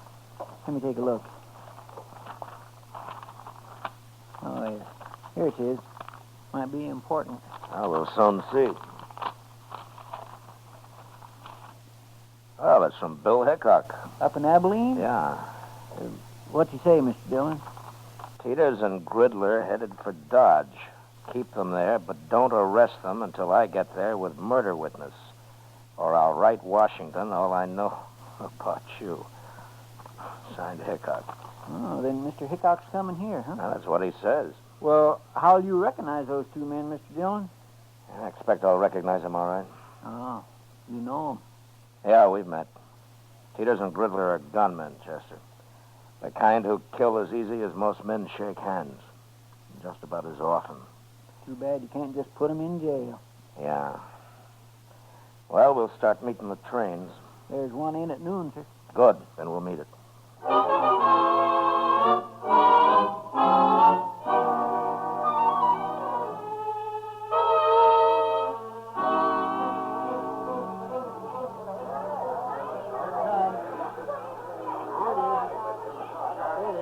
What'll we do if they are on this train, Mr. Dillon? Nothing, Chester. I'll find them later and talk to them, but not in a crowd like this. Yes, sir. You know, every time I see a train, I am just overpowered with the urge to travel. Oh? Where to? Anywhere. Anywhere but Kansas. Well, I don't think you'd like it back east any better. Why not? You just have the urge to come out west again. I know your kind. I suppose you're right, sir. But still, it'd be good to walk down a street that wasn't all heat and dust and that wasn't crowded with a lot of grimy men looking for trouble. And I wouldn't mind seeing some women, married women, with kids and parasols and Wait a Bibles minute, Chester. There they are. Where? They just got off the end car. Those two headed for the depot there. One of them's tall? Yeah. That's Teeters in the black hat. The other's Gridler. I'll just step around the corner here and see which way they head. Yes, sir.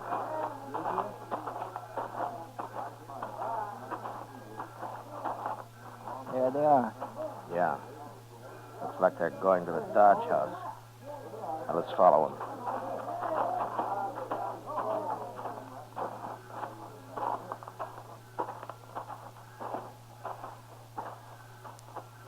Yep, that's where they're going, all right. Now, let's wait here. Let them get a room, and then I'll go talk to them. But if you can't arrest them... And I'll just try to make them feel welcome to stay in Dodge. When do you think Mr. Hickock will get here? Oh, be a couple of days anyway, Chester. Look, right now, I want you to go back to the depot and ask the ticket agent to let me know if Teeters and Gridler start to leave anytime. You can describe them to him. All right, sir. Then go to the stage office. Yes, sir. And go to all the stables, too. If they rent or buy any horses, I want to know about it right away. I'll tell everybody. Also tell them to keep quiet about it. I'll be back at the office later, huh? All right, sir.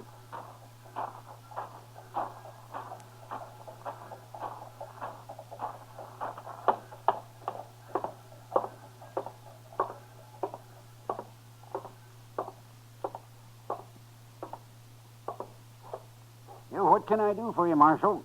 Two men came in here just a minute ago. One of them was tall, black hat. Well? Well, what, Marshal? You were here. Did you see him? Those were gunmen. I could tell. The tall one's Teeters and the other one's Gridler. Those the names they gave you? Yes, but there'll be trouble if you try to arrest them here, Marshal. Can't you wait until they're outside in the street someplace? No. What if they're after you? I've got nothing to do with men like that, Marshal. There's no reason in the world that Now, they... just take it easy. They never heard of you, and I'm not going to arrest them. But since you're a good, helpful citizen, maybe you can tell me what room they're in. Certainly, Marshal, certainly. Number 25. Up the stairs and turn to your left. Thank you very much.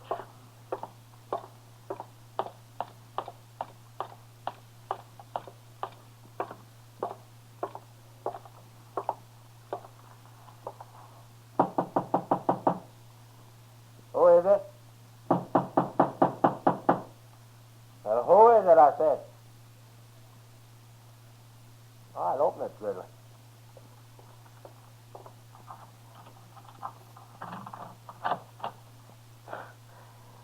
You can put your gun away, Gridler. I just came for a little talk. And make your talk, Marshal. No, I ain't polite, Gridley. Let him in. You watch him better inside, anyway.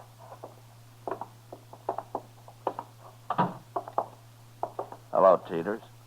What's on your mind, Marshal? I'm just trying to think. Last time I saw you men was in, let me see, was it Tascosa? Never mind all that, Marshal. Why are you here? No, I heard you were in town. I thought I'd drop by and say hello. News must travel pretty fast in Dodge. We ain't been here 15 minutes all told. Well, maybe he was expecting us, Gridley. I happened to be at the depot. I noticed you get off, so I followed you here. All right. But we're not wanted, Marshal. Matter of fact, a judge up in Abilene just turned us loose.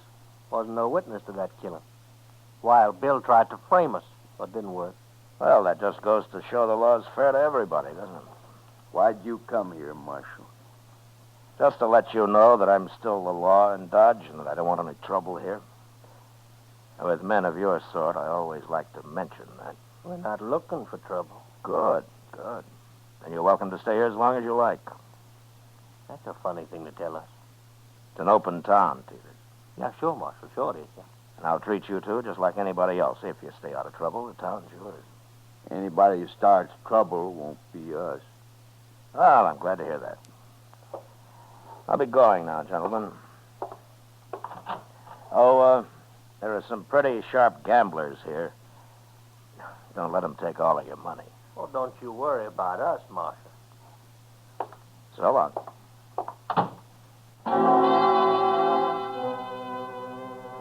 There was no way of figuring how long Teeters and Gridler might stay in Dodge.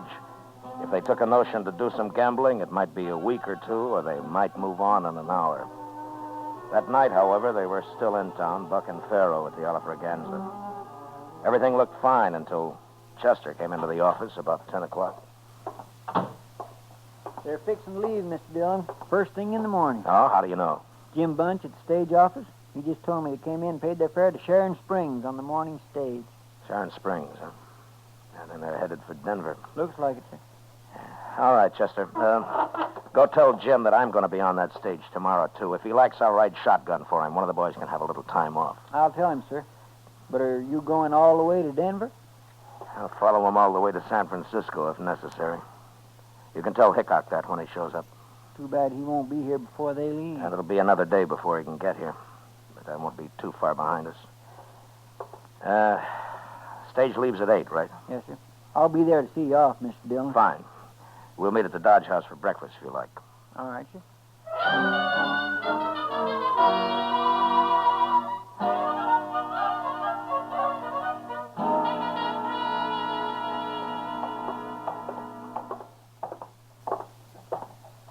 The stage looks like it's all ready to go, Mr. Dillon. Yeah. I don't see Teeters and Gridler, though. They're not inside, are they? I don't think so. No, they're not here yet. Just about 8 o'clock. They should be here. Well, it doesn't matter, Chester. If they've changed their minds, it's all to the good anyway. Want me to go ask Jim Bunch if he's heard from them, Mr. Dillon? No. Let's just wait here. Oh, say, I forgot to tell you. Jim said the regular shotgun messenger has to go up to Sharon Springs anyway, but to thank you just the same. No, good. Chester. Yes, sir? Look up at the other end of the plaza there.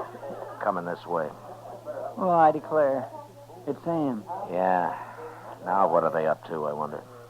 Well, they can't be taking the stage if they're horseback. No.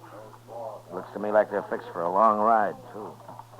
Sure does, Mr. Dillon.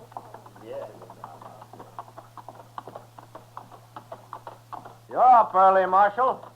Yeah. So are you, Teeters. Cooler in the morning.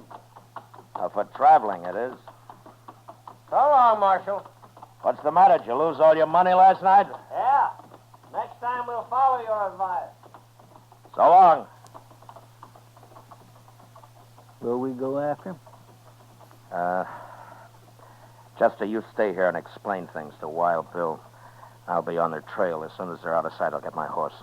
You can tell Jim I won't be taking the stage. All right, sir. I'll leave as clear a trail for Hickock as I can. Yes, sir, I'll tell him.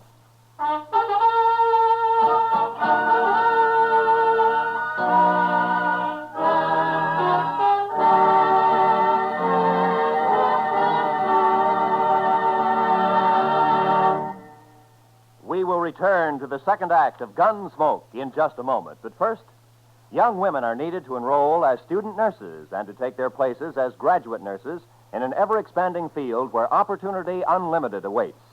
Older women should seek careers as practical nurses where fine living and fine working conditions are in prospect. Ask at any hospital at the nurses' registry desk or at any qualified school of nursing. And now, the second act of Gunsmoke.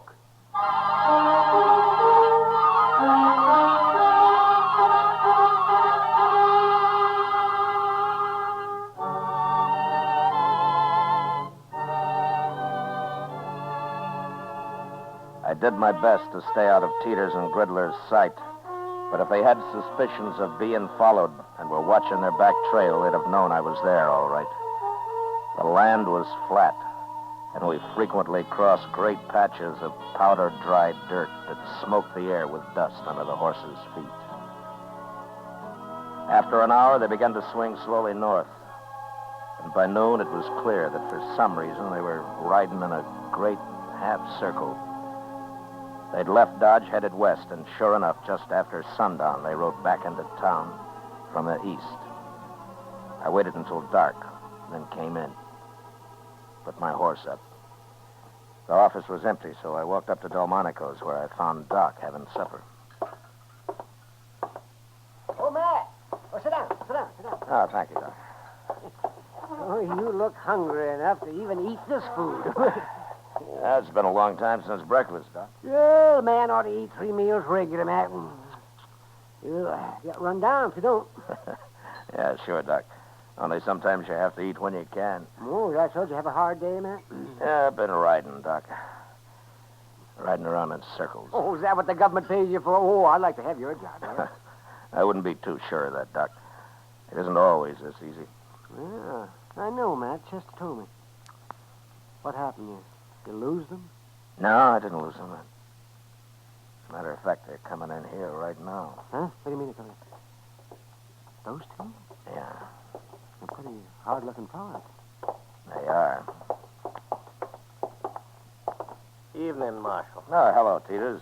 Gridler. Marshal. This is Dr. Adams, gentlemen. How are you? Hi, Doc. Yeah, how are you?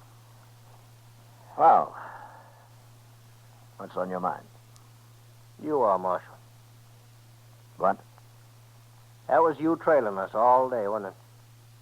Yes, it was. Why? I didn't want you to get lost. That's a lie. Then let's say that I didn't want you to get into any trouble. You going to tell us what it's all about, Marshal?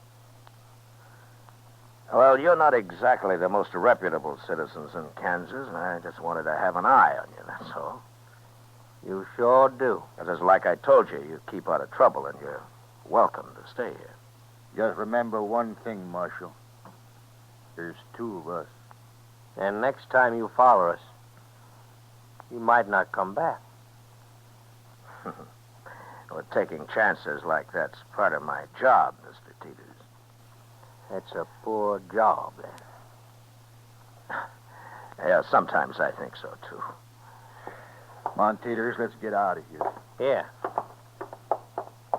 Well, they're not very polite, are they? No, but they're smart.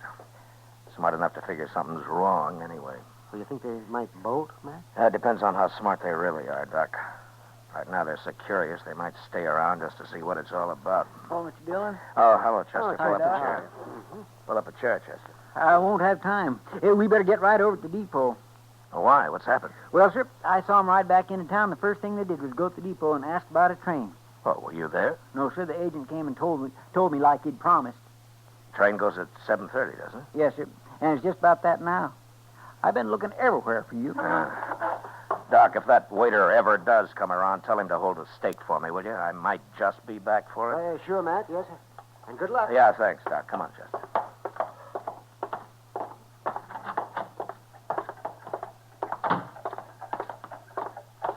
Are you going to go on the train with him, Mr. Dillon? No. Hickock's sure to be here in the morning, Chester. If I can keep him off this train tonight, I doubt they'll try anything else till tomorrow. Yeah, but you can't arrest him. Yeah, I know. Well, then, I'll just face him off it, Chester. So keep your head up. Yes, sir.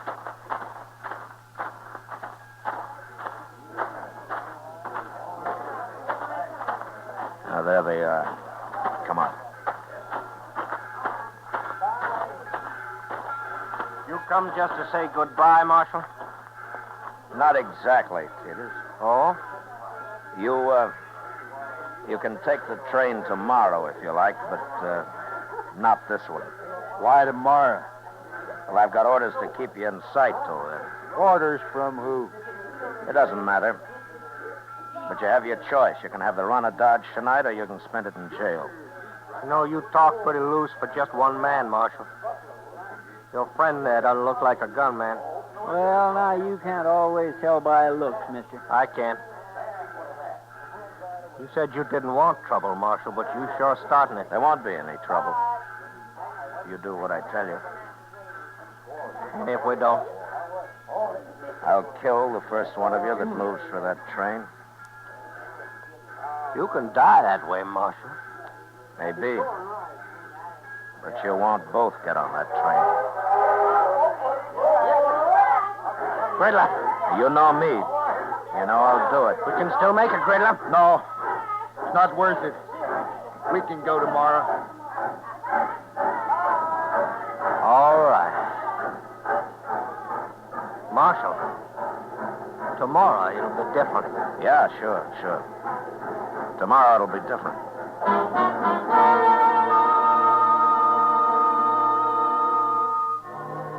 Chester and I met the noon train next day. But as I'd figured, Hickock didn't get off it. I questioned the man who rode the baggage car, and sure enough, Wild Bill and his witness had hidden out there the whole trip. As soon as the crowd left the depot, we walked down to the car, crawled under it, and pounded on the door on the other side. Who is it? It's Dillon, Bill. Open up. Oh, jump up, man. Come on, Chester.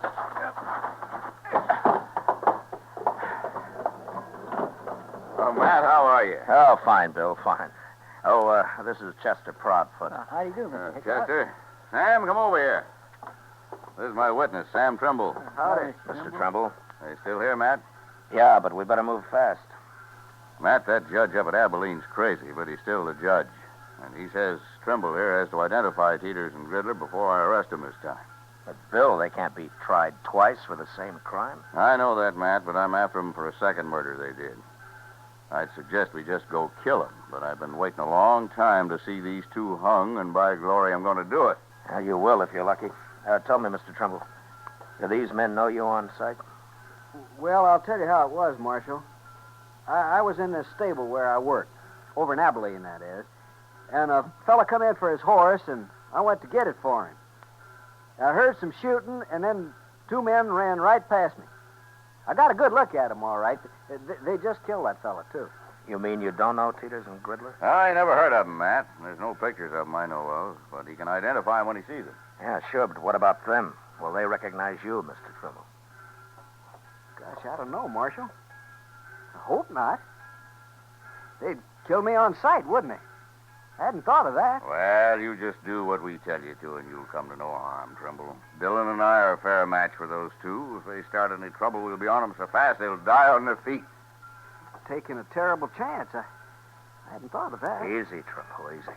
An hour from now, we'll have them in jail with their teeth pulled. I sure hope so, but how are you going to do it?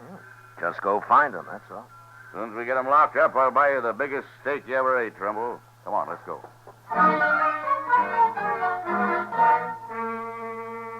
I took Hickock and Trimble over to the Texas Trail, where we decided we'd wait while Chester located Teeters and Gridler. Then we'd just walk in on them and get it over with fast.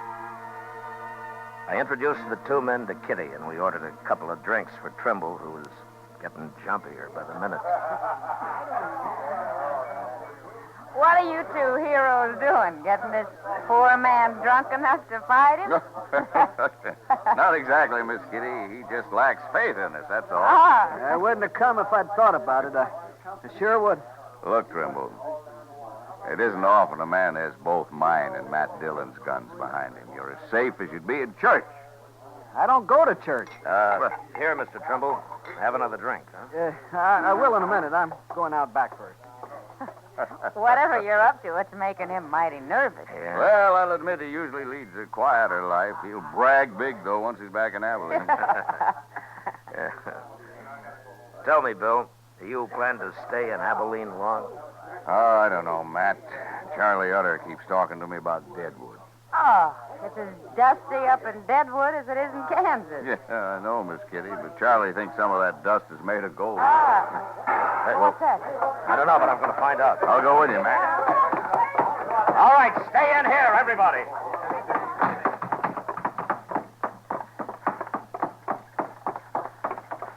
It was Teeters and Gridler. I was just crossing the street and saw them run out of the alley there. All right, come on.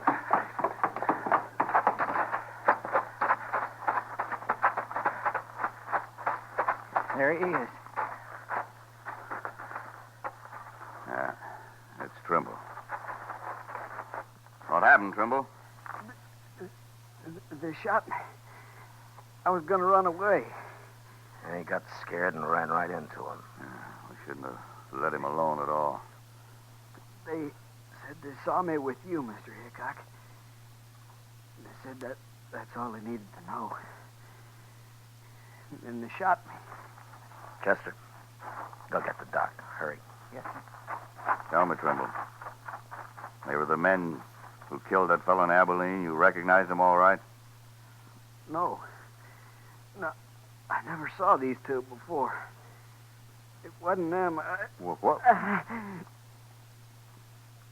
knew I shouldn't have come. I got killed for nothing. Trimble. Trimble. That's no use, Bill. Yeah. He got killed for nothing, all right. They must have figured he was a witness to some murder they did commit. Well, anyway, they'll hang for Trimble now. Let's find them before they get out of town, Matt. We'll find them even if they do. Hickock and I walked out of the alley and into the plaza. There were a couple of citizens who'd heard the shooting and had seen Teeters and Gridler run out of the alley. Told us that they'd gone into the Dodge House, and we followed. From the look on the clerk's face as we went past him and up the stairs, I knew that they were in their room. When we reached it, Bill stood on one side of the door, and I on the other. Think they'll fight, man? Well, let's ask them.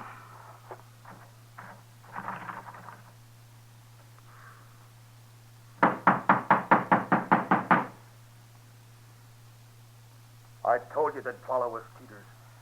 Well, we're trapped sure. Shut up, I said. And it got us to the street otherwise. Open the door.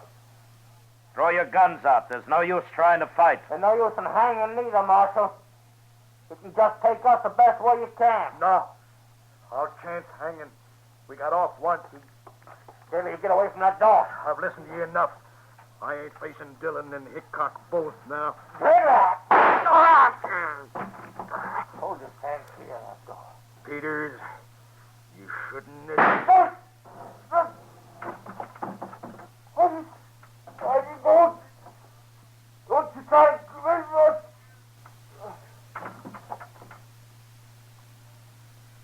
wait, Matt. Could be a trick. No, I don't think so, Bill. Look, on the floor there. Yeah, he's been hit all right.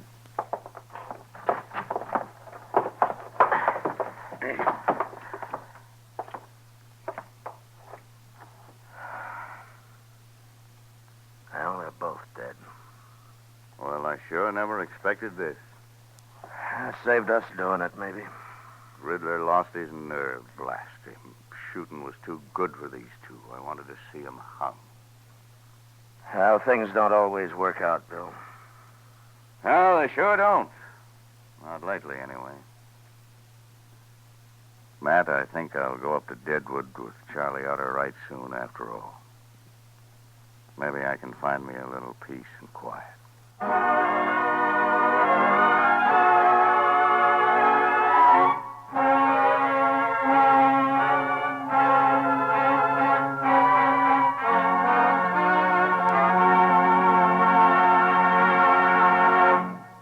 Gunsmoke, transcribed under the direction of Norman MacDonald, stars William Conrad as Matt Dillon, U.S. Marshal. Tonight's story was specially written for Gunsmoke by John Meston, with music composed and conducted by Rex Corey.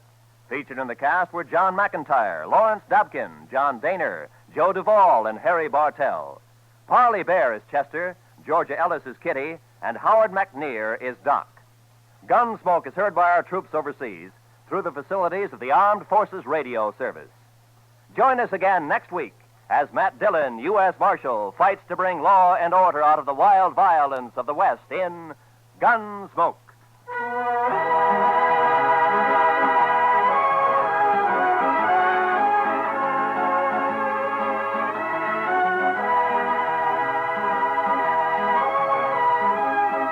Many of the war orphans of Korea have never known peace or plenty. Their lives have gone from bad to worse. Now their future is in our hands. Without help, they cannot live. We can send them food through CARE, the American Package Sending Relief Agency. Send your contribution to CARE's local office or to CARE New York or CARE Los Angeles. This is Roy Rowan. This is the CBS Radio Network.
Around Dodge City and in the territory on West, there's just one way to handle the killers and the spoilers, and that's with a U.S. Marshal and the smell of gun smoke.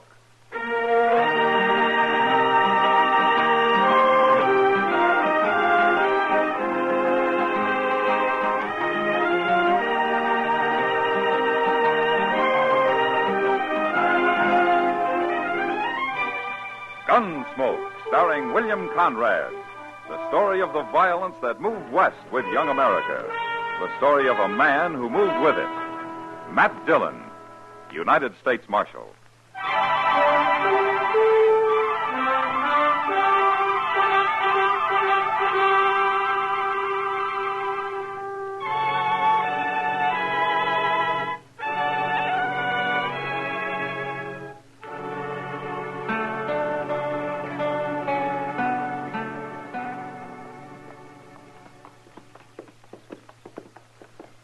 Looks like he's got himself a pretty nice camp there. I don't care about his camp. All I want is something to eat. He's a hunter of some kind. He'll sure have meat around. He'd better. It's the last we'll eat between here and Dodge. Why are you in such a hurry to get to Dodge? Don't like this prairie, Jesse. I like towns. Say, this fellow's got something cooking in that fire of his. Good. Oh, there. Hello, friend. Oh, there. In time for supper. Get down. You get down, Jesse. I'm staying on my horse. What? Do like I tell you. All right, Bill. We'll have to eat on a trail, mister. We're riding for Dodge. Why, sure, friend. Got some buffalo ribs roasting here. You can take 'em along. Got a sack we can carry him in? Well, I ain't got many sacks, but sure, you can have one right over there by my pack saddle, son. Thanks, mister. You alone here? Oh, I had a partner, but he quit. That's a shame. This sack okay, mister? Sure. Help yourself to the ribs, son. Take all you can eat. I'll roast some more for myself. Now, this is mighty good of you, mister. Don't stand there jawing all day, Jesse. I'm not. I'll just take these 4 here, mister. Take them all. Yeah, go ahead, son. You're welcome to 'em. Yeah, that's enough. And thanks. Now get mounted, Jesse. We've still got a long ride. Bye. Bye, son. Good luck. You hunt buffalo, don't you? I do. It's kind of hard without a partner. That's your Sharp's rifle leaning on that pack over there? Well, of course it is. Mister, why don't you get a good pistol like mine here, see? Huh? No. No! Oh. Bill! What? You killed him. Sure. He ain't no use to anybody. You shot him. For nothing, right in the face. Sure, I shot him. But he was a nice old fella. Why'd you do it? Listen, Jesse. You want to be a gunman. I'm learning you how, right? What's that got to do with this? You're going to be a gunman, you got to get used to killing people. I was just showing you how easy it is. No. I'm learning to handle a gun so I can kill one man when I find him. One man, that's all. I don't like just shooting people down. Get used to it. Come on, let's ride. Get him.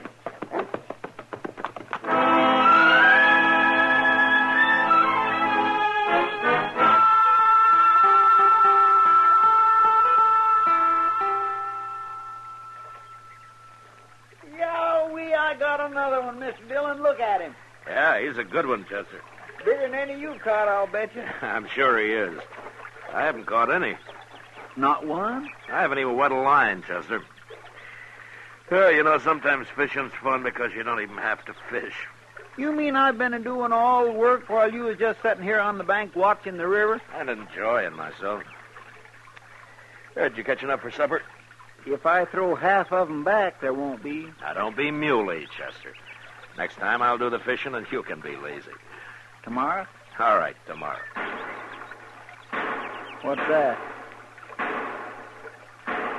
Sounds like somebody practicing. Now, let's take a look, huh? Seems like he's right there behind that little bluster. I wonder who he is. I don't know. But if he was trying for speed, he needs a lot of practice. Well, maybe he was concentrating on accuracy, the way you always tell me to do. Hello? He looks pretty young. Yeah. Well, I see your target's still standing. That's just a whiskey bottle. If it had been a man, he wouldn't be standing. If it'd been a man, he'd be shooting back, too. You're a stranger around here, ain't you, fella? Any law against strangers? No, I was just commenting. Got here yesterday. Well, go ahead, son. We just wanted to watch you practice. My name ain't Son. It's Jesse. Oh? Well, go ahead, Jesse. All right. Watch this draw. That was pretty close. Not close enough. Not fast enough, either. That's all right for an average man. I aim to do better than average, mister. Oh, why? I'm going to kill a man, that's why. Who you going to kill? I don't know yet. But I'll find him. Why you going to kill him? That's my business, mister. Sure. But if you're planning to kill anybody around here, let me show you what might happen. What do you mean? You see that little daisy about 30 feet over the top of your bottle there? Yeah, I see it. All right. Well? I never saw anything like that before. Would you teach me, mister? Not as long as you want to kill somebody, Jesse. Come on, Chester.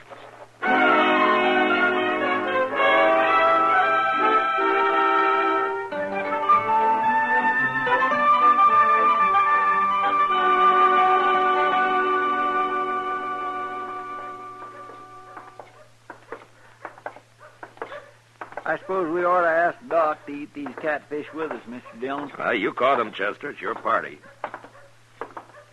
I think I will. Well, say, there's a letter for us, sir. Oh? Old Jax must have brought it over. I plumb forgot to pick up the mail this morning.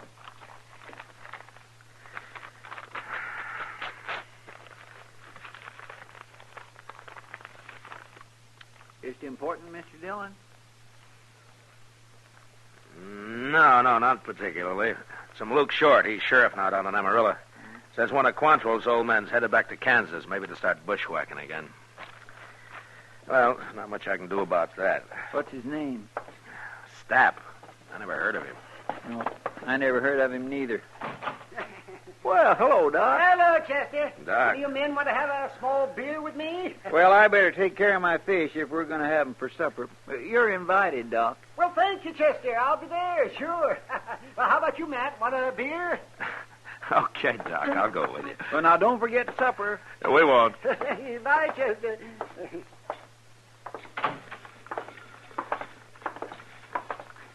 Oh, just think, Matt, another couple of months and it'll be nice and cool. Flies will be gone. And there won't be any more trail herds to speak of. Oh, and life can settle down some. What would you call settling down for this town, Doc? More broken legs, fewer gunshot wounds. Well, I like that idea.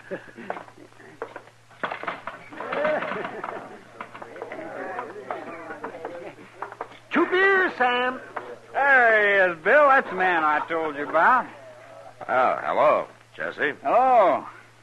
He's awful fast, Bill. About the fastest I ever saw. You're the marshal here, ain't you, mister? I am. The marshal? Well, no wonder. Marshals can be killed just like anybody else, Jesse. Ain't that right, Marshal? Yeah, that's right. Here's your beer, Matt. Oh, thanks, Doc. Hey, now. There's a pretty girl just came in. Sure is. Golly. Oh, it's Kitty, Matt. Yeah, I see her. Jesse, stay right here a minute. Buy you a drink, Marshal. No, thanks, Jesse. 1 beer's my limit this time of day. Some other time, huh? Okay. I take it you haven't found the man you were planning to kill. I'll find him. Do you know killing's against the law, Jesse? The law didn't stop him from killing my pa. Your pa? Who killed your pa? I don't know. I keep telling you. Well, then how do you know he was killed? A couple of fellows who'd been up here said they saw him buried out on that boot hill of yours. Somebody must have killed him. When was this? Well, what was his name? Name was Pruitt. Same as mine, of course. And nobody can kill a Pruitt and get by with it. That's what my pa always said. You always do what your pa said? I'm doing it now, ain't I? Well, you haven't killed anyone yet, Jesse. Now, when you do, you'll probably hang for it. Who says I will? The law. So? Look, Jesse, remember what your friend said about how marshals can be killed just like anybody else? Sure I do. Well, it's true. But there's one thing he didn't mention. It mostly depends on how good the man is who's trying to kill a marshal. You remember that? Matt. Hello, Kitty. Doc. Oh, how are you, Kitty? Well, what's the trouble? That friend of yours you sent over. What? Here he comes now. Him? I don't even know him. He said you told him my name and to come over and buy me a drink. Well, he's lying. He's worse than I thought. No offense, Marshal. Just a way of getting acquainted. Heard you fellas mention her name. They never heard of you, mister. Not that it'd matter. Just wanted to buy you a drink, Kitty. Is that how you offer a lady a drink? You must have been raised in a chicken coop. Oh, my, the things you run into when you just step out of the sun for a nice cool glass of beer. You haven't been in the sun for months, Doc, so keep quiet. Well, you're right, Kitty. I told a lie. I just thought maybe it'd help matters if I sort of spoke lightly. Well, it won't. Now, look, Kitty, there's no reason to stay mad. Here, then, I'll buy everybody a drink. Will that make it okay? Oh, men. I'm late. Well, how about you, Doc? No. Marshal, look. Why don't you do your drinking somewhere else? Huh? You're only making trouble here. Oh. Too good to drink with me, huh? Are you calling it, mister? I offered you a drink, that's all. And I refused it. Now get out of here. Seem friendlier town. Then maybe you better go back to him. Oh, come on, Stap. Shut up, Jesse. Well, you don't want to fight with him. Shut up, that's all. Oh, come on, let's go. I didn't mean nothing. Knock your ears off. Oh, that's a charming man. Oh, he's a real gentleman.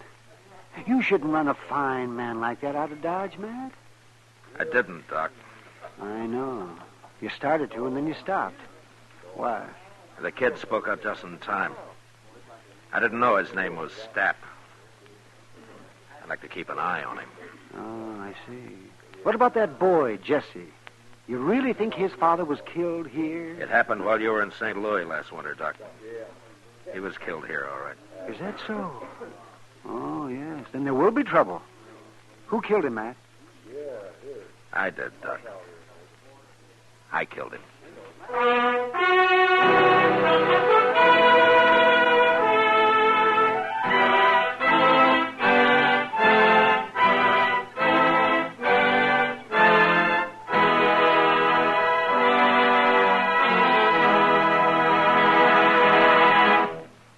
We will return for the second act of Gunsmoke in just a moment. But first, tomorrow night it's a triple play in mystery and entertainment when Dick Powell as Richard Diamond, private detective, takes on the baseball matter on most of these same CBS radio stations.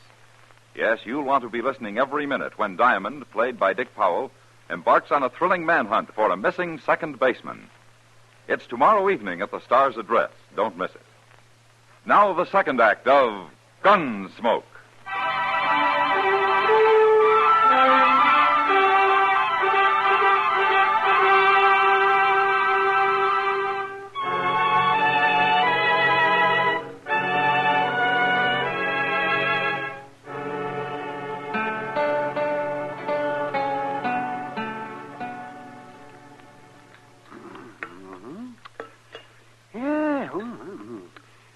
Now, next time, try and catch the fish smaller, Chester. They make better eating. You know, if I was getting a free meal, Doc, I'd be mighty careful of my manners. I'd figure if I appeared grateful enough for whatever I was fed, I just might get asked back sometime. Oh, that just shows how cheap some men can be had, Chester. Yeah. Well, I'll tell you one thing. I've done all the work so far, and I ain't going to clean up this mess. Well, Doc's a good dishwasher, Chester. You ever seen him wipe his instruments on that old rag he's got? Oh, Doc's a good dishwasher. I may be busy, Doc. Oh, yes, that's right, Matt. You think there'll be trouble, Mr. Dillon?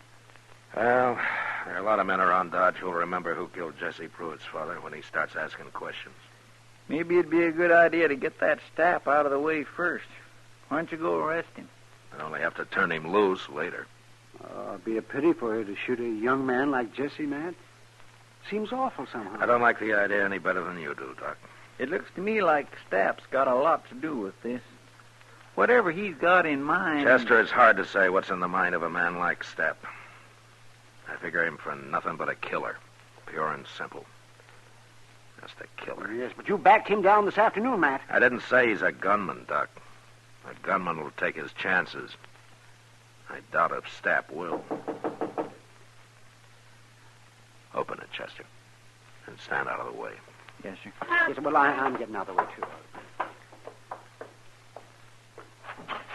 Oh, Mr. Hightower. Hello, Chester. Come in. Thank you. Sorry to bother you, gentlemen. Oh, well, how are you, Mr. Hightower, won't you sit down? No, thanks, Marshal. I'm on my way home, and I'm late now. Just came by to tell you something. No? Yes, you see, it's this way. When I close my printing shop of an evening, I generally stop at the Alfreganza for a little drink or two. Never more than two, though. Oh, I've seen you take more than two. Never mind, Doc. That could be, Doc. It could be, but only on a Saturday evening. You see, my wife waits supper a little later on a Saturday evening. Oh, she sure does. Doc, why don't you get busy with the dishes, huh? Well, go ahead, Mr. Hightower. What is it you wanted to tell me? Well, I was in the Alfreganza this evening, and I heard a couple of men, that is, a man and a rather young man, they were next to me at the bar there. I heard them talking. No, go on. Well, the young man, Marshal, his name was Pruitt. Now, I hate to say it, but he's gunning for the man who shot his father last winter. Yeah, I know all about him, Mr. Hightower. Because you found out that I did it yet? That's what I came to tell you, Marshal. The other man, I don't know his name, he's in there getting young Pruitt drunk. And he's telling him that he'll back him up when the time comes. When the time comes? Well, the way I see it is that as soon as Pruitt gets his courage up on liquor, this other man's going to tell him who shot his father, and then they're both coming after you. I see. And you think he knows I did it, huh? Oh, yes, definitely. Yes, I do. I can sense those things, Marshal. It was very clear. Well, thanks, Mr. Hightower. I appreciate your coming here. Not at all, Marshal. I'd better get along home now. Sorry to be a bearer of bad tidings, Marshal. Yeah, that's all right, Mr. Hightower. Don't you worry about it. Good night, gentlemen. Good night. Good night. What are you going to do, Matt? Well, there's only one thing I can do, Doc. Go down there and put a stop to this if it isn't too late. I'm coming with you, Mr. Dillon. All right, Chester. But stay out of it. Yes, sir.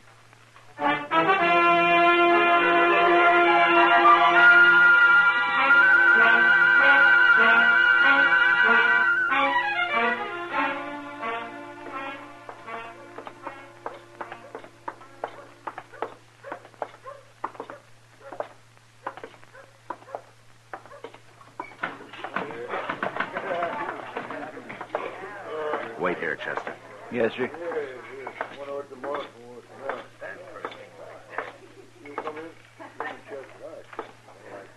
Hello, Jesse.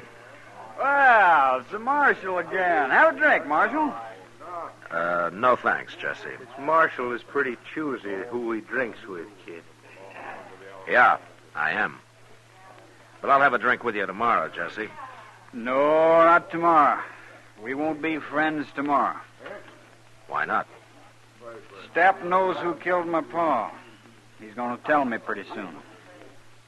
Stapp's no good, Jesse. He just wants to see somebody killed. Either you or me.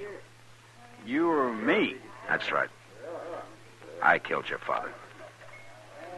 What? Now, you've seen me, Jesse. You know you can't beat me, so don't try it. That true, Stapp? He killed my pa? He's the man you're after, Jesse. That's him, all right. Go ahead, kid. He's standing right there in front of you. Don't try it, Jesse. Stapp won't back you up. He's been lying to you. No, he hadn't. And you can't get both of us. Yes, I can get both of you, and Stapp knows it. Go on ahead, Jesse. He killed your pa. This is your chance. Now, go on. Killed my pa. All right, Marshal. No, Jesse. All right, don't move, Stapp. I ain't moved, Marshal. No, of course you haven't. Everything all right, Mr. Dillon? Now, get Jesse's gun, Chester. Then throw him in jail. Yes, sir. Stapp, I'll give you 1 hour to leave Dodge. I ain't done nothing. And when you leave Dodge, leave Kansas. And don't come back. Ever.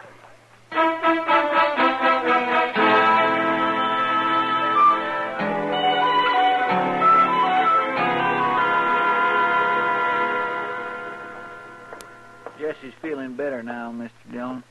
Oh, good. I want to talk to him.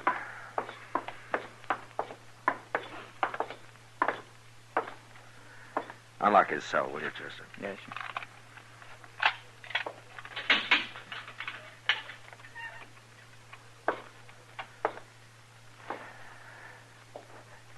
How are you, Jesse? What do you care? You're lucky I didn't have to shoot you. You shot my pa. Yeah, I shot your pa. I want to tell you why. I don't know how you remember your pa, Jesse, but when I ran into him, he wasn't much good. You can talk like that now. He was a killer, just like Stapp. A killer and a coward. That's a lie. You can ask most anybody in town. There were plenty of witnesses. Witnesses to what?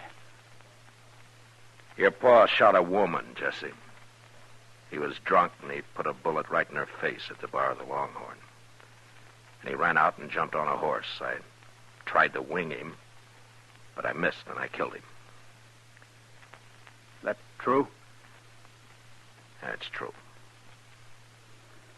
I don't believe it. When did you last see your pa, Jesse? 5, 6 years, I guess. And what was he like then? What do you mean? Was he the kind of a man who'd shoot a woman? I don't know, Marshal. He wasn't that mean. How come he left home? Ma. She made him go. Why? He'd get drunk and beat her. She finally drove him off the place. Well? It's kind of hard to believe your own pa's no good. There are a lot of men who are no good, Jesse. Stapp's another one. Stapp? Did you ever see Stapp face a man who had an equal chance? He didn't even touch his gun tonight here. He never intended to. No, I guess he didn't, did he? I hadn't thought about that. He just wanted to see someone killed. I think Stapp likes killings, Jesse. He likes to see people die. Yeah. Yeah, he does. He sure does, Marshal. Like that old man, that hunter out on the prairie. What? He was a nice old fella. Gave us some meat. And then Stapp just shot him. Right in the face. The way Pa shot that woman. When was this? Just before we got to Dodge. About 30 miles up the river. Did you like his doing that, Jesse? No. No, I didn't. I hated it. Well, what do you think of Stapp now? I guess he's no good, like you say. He'll be all right, Jesse. Chester. Yes, sir? I'm going after Stapp. Wait here. Yes, sir. Where did you leave your horses, Jesse? Okay, Corral.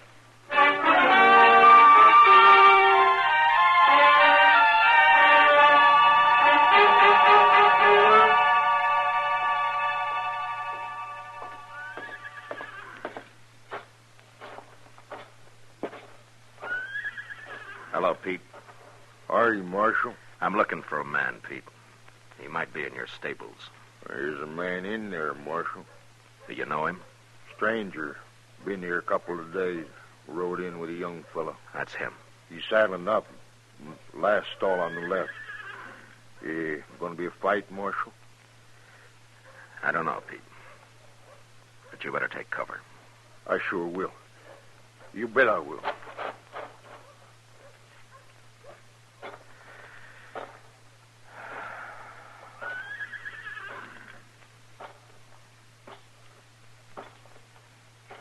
Who's that? It's Marshal Dillon, Stapp. I'm leaving town. What do you want now? Jesse told me about the hunter you shot on the prairie. Jesse told you? Yeah.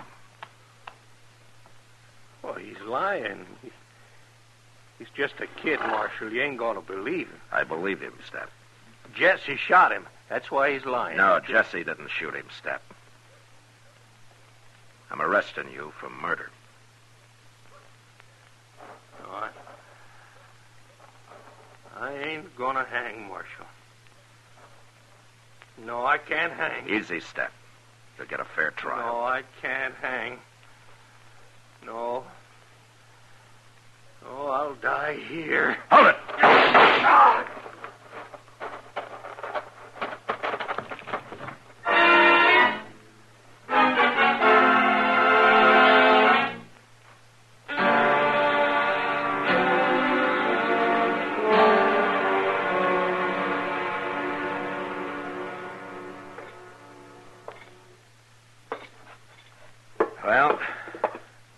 your gun, Jesse?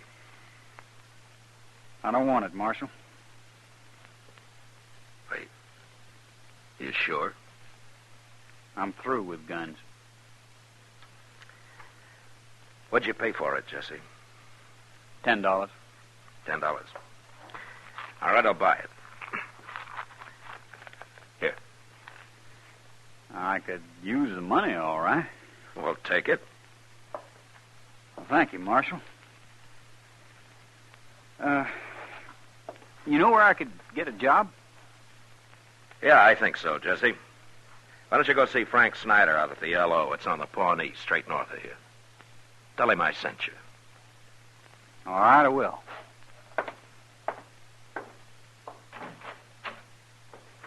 Next time I come to Dodge, Marshal, probably in a few months, could I buy you that drink? Well, you just look me up, Jesse. Anytime. Thank you, Marshal.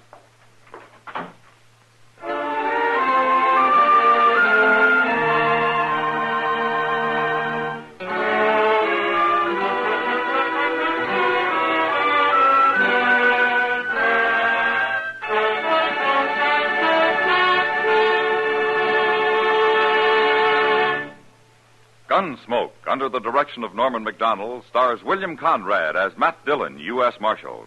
Tonight's story was specially written for Gunsmoke by John Meston, with music composed and conducted by Rex Corey.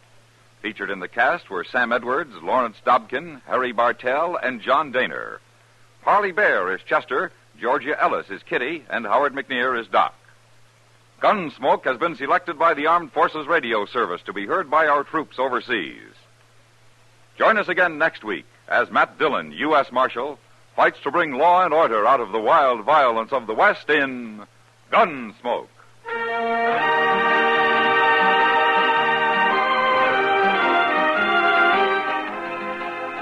Saturday Night Country Style will be hooving it up from hillbilly hotspots of Shreveport.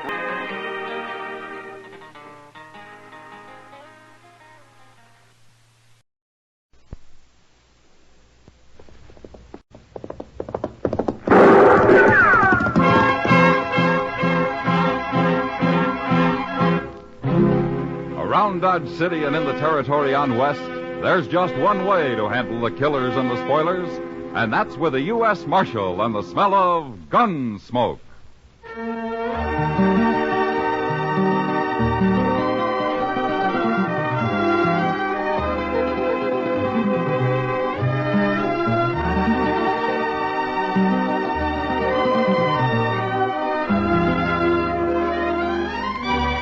Gunsmoke, starring William Conrad.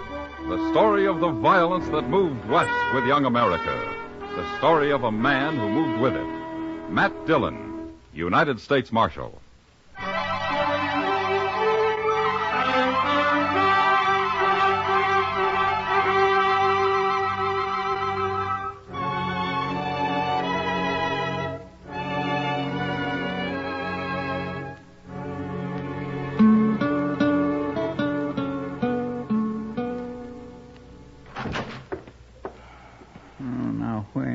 Could he be? Don't shoot, Mr. Dillon. It's Chester. Wait. Oh, you darn fool. Oh, I'm sorry, sir. I didn't see you laying there. Slamming doors. You always do that? Who'd you think it was? Is there somebody after you? There could be, Chester. A lot of people. Yo, what do you got there? A telegram. I happened to be passing by the depot and they gave it to me. Here. Oh, you read it. I haven't got my eyes on it. All right. My. It's from Washington, Mr. Dillon, from the government. Well, then they still know where I am anyway. Well, yes, sir. It's addressed to you. Well, read it, Chester. All right. It says, proceed to Fort Larned and receive return prisoner from Colonel Bloor. Stop. You will hold in Dodge until arrival of Roger Phillips of Boston. Stop. Signed, C.J. Calvert, War Department. What's it mean? Well, as usual, it doesn't explain much, Chester. But Fort Larned is a 55-mile ride from here. I got to go over and pick up some prisoner and then ride 55 miles back to Dodge with him. Yes, but what for, Mr. Dillon? I don't know, Chester. Maybe that man from Boston can explain it when he gets here. That colonel at Fort Larned must know. Oh, you might. Can I go with you? All right. We'll start in the morning at daylight.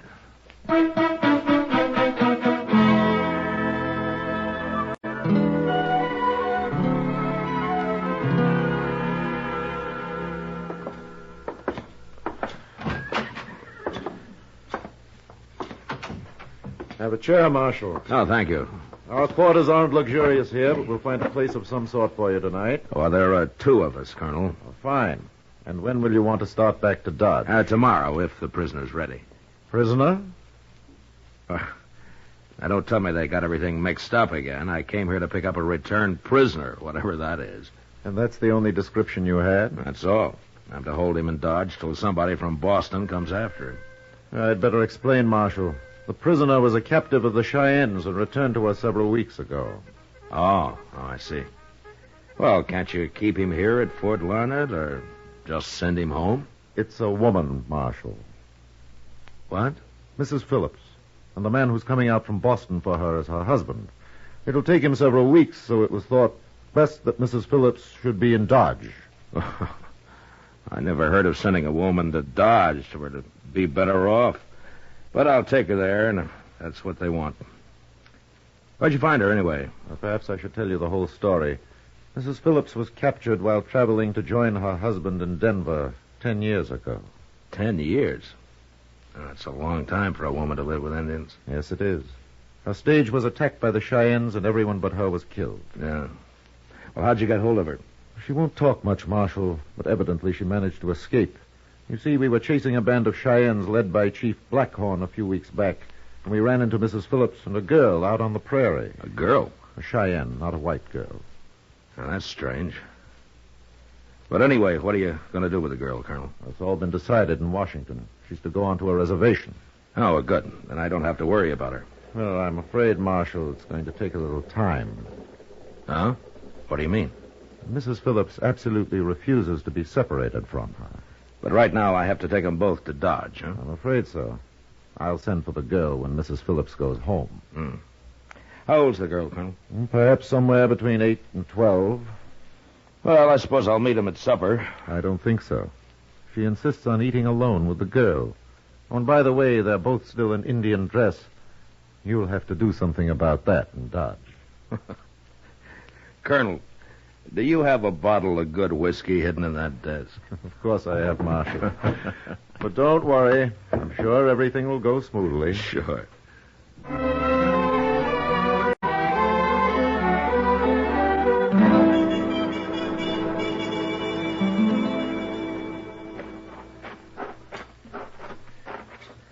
I'll ask the colonel if he can spare a wagon, Chester. Well, it's going to be an awful slow trip in a wagon. Well, it can't be helped. At least we're getting an early start. Yes, sir.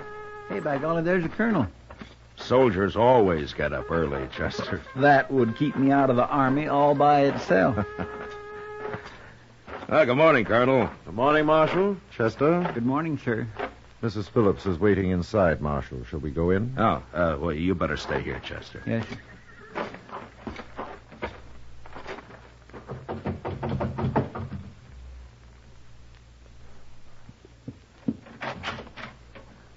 Mrs. Phillips, I've brought Marshal Dillon. How do you do, Marshal? Ma'am? Come in, gentlemen.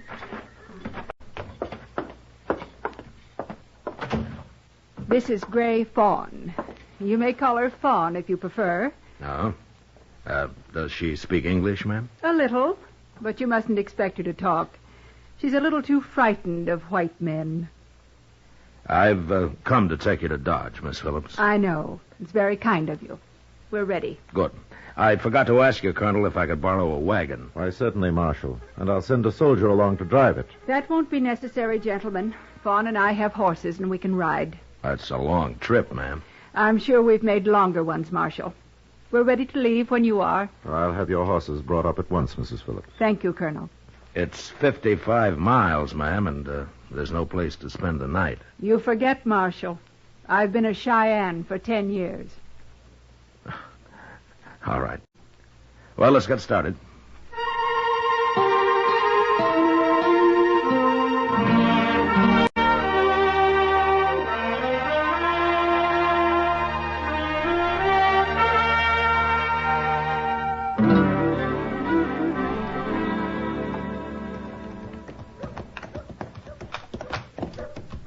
I swear, Miss Phillips, I don't think you and Fawn are half as tired as I am. Chief Blackhorn insisted the women ride almost as much as the men, Chester. What sort of a fella is he, ma'am? I was never acquainted with any Indians real well. Never mind that now, Chester. Let's stop here. Oh. This is the Dodge House, Miss Phillips. I'll go see if they have a room for you. Thank you, Marshal. Take my horse, Chester. Huh? Yes, sir, I got him. Maybe you better tie them all up over there. I'm sure they got plenty of rooms. I'll be back in a minute.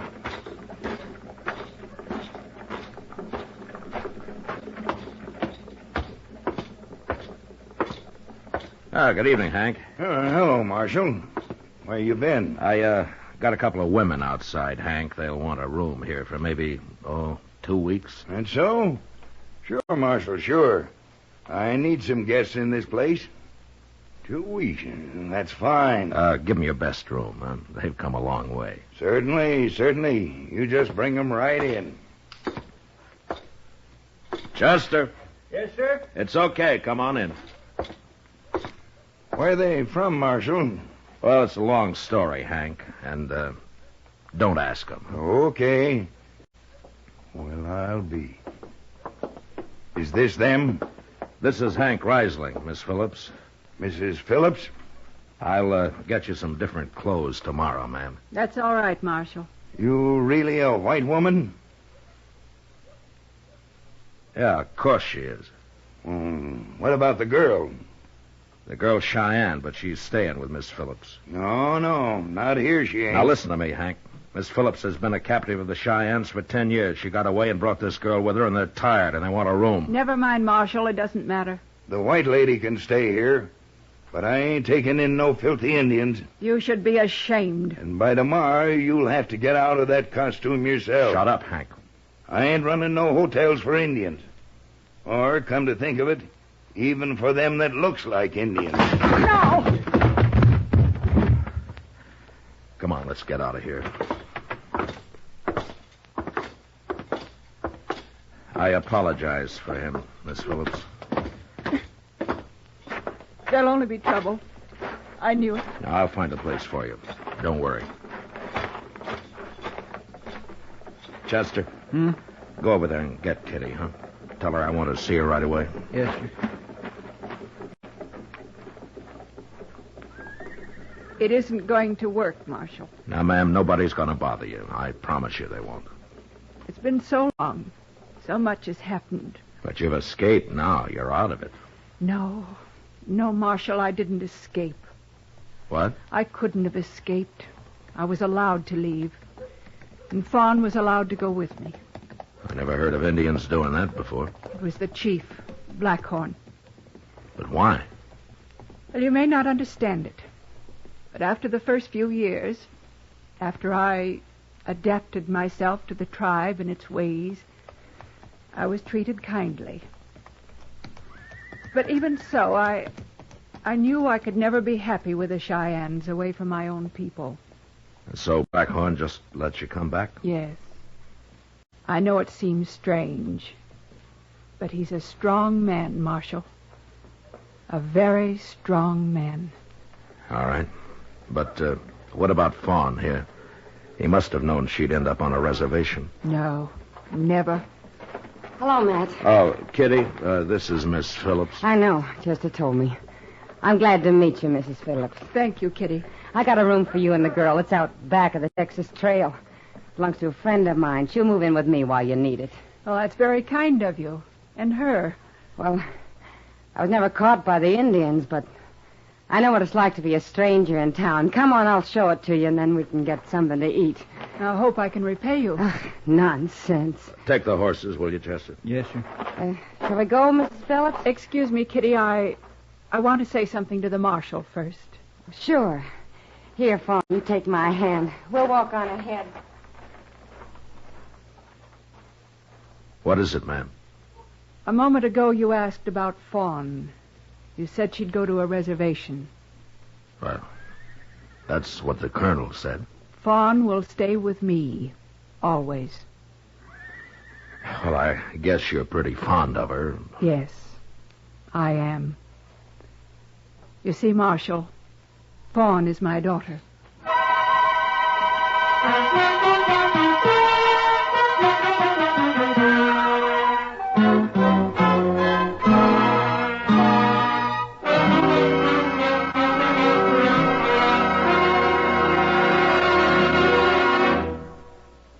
We will return for the second act of Gunsmoke in just a moment. But first, tomorrow in the daytime on most of these same stations, CBS Radio welcomes to the network the distinguished conductor Leopold Stokowski to conduct the new musical series 20th Century Concert Hall. Mr. Stokowski conducts the CBS Radio Chamber Orchestra in the radio premiere of Nikolai Berezovsky's Adagio from the Sextet Concerto. This is a radio premiere in tribute to the composer who was with CBS Radio's orchestra for 22 years until his death last month. 20th Century Concert Hall starts tomorrow. Now the second act of Gunsmoke.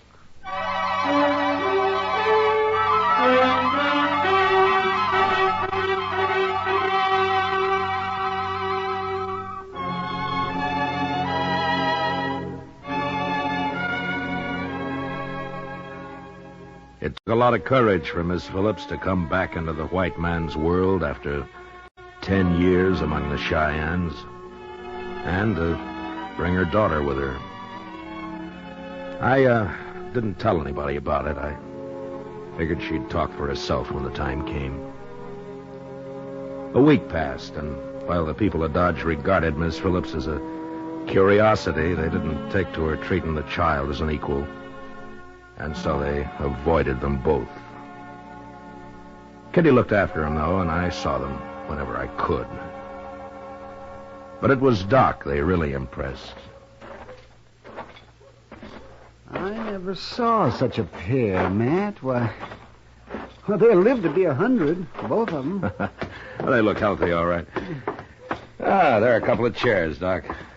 Let's sit a while, huh? Oh, yes. I swear if I wasn't so old, I'd go to live with the Indians myself. Don't think you'd like it, Doc. I wouldn't. Why not? Too much work? Oh, no, not for me. As far as I can tell, there wouldn't be no patients. They're all too healthy. Oh, before you go, Doc, tell me something, huh? Huh? Do you, think the girl is as frightened as she was at first? Oh, she'll come out of it. Just give her time. This is quite a change for her. Yeah, it sure is. There's one thing about Fawn, though. What? She isn't pure Cheyenne. She isn't? You know as well as I do that she isn't. It makes sort of a problem for Miss Phillips, doesn't it, Doc? People just treat her worse if they knew the truth, man. Marshal Dillon. Hello. I'm Jeff Hunter. Huh? What can I do for you? I'm on my way to California, Marshal, so I ain't going to cause trouble. Well, that's fine. I want to talk to that woman, Mrs. Phillips, you brought to Dodge. Oh? What for, Hunter? I'll tell her that, Marshal. I just thought maybe it'd be easier if you took me there. You can stay while I'm talking to her if you like. All right, Hunter. She lives back of the Texas Trail here. Come on, I'll show you the way. All right. I'll see you later, Doc. Sure, Matt.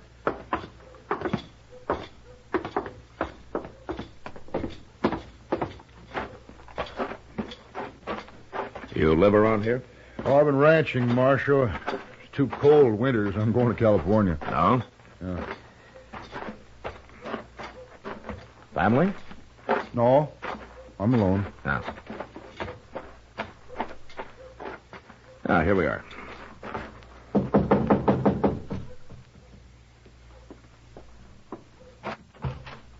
Come in, Marshal. Oh, both of you. Well, thank you, ma'am.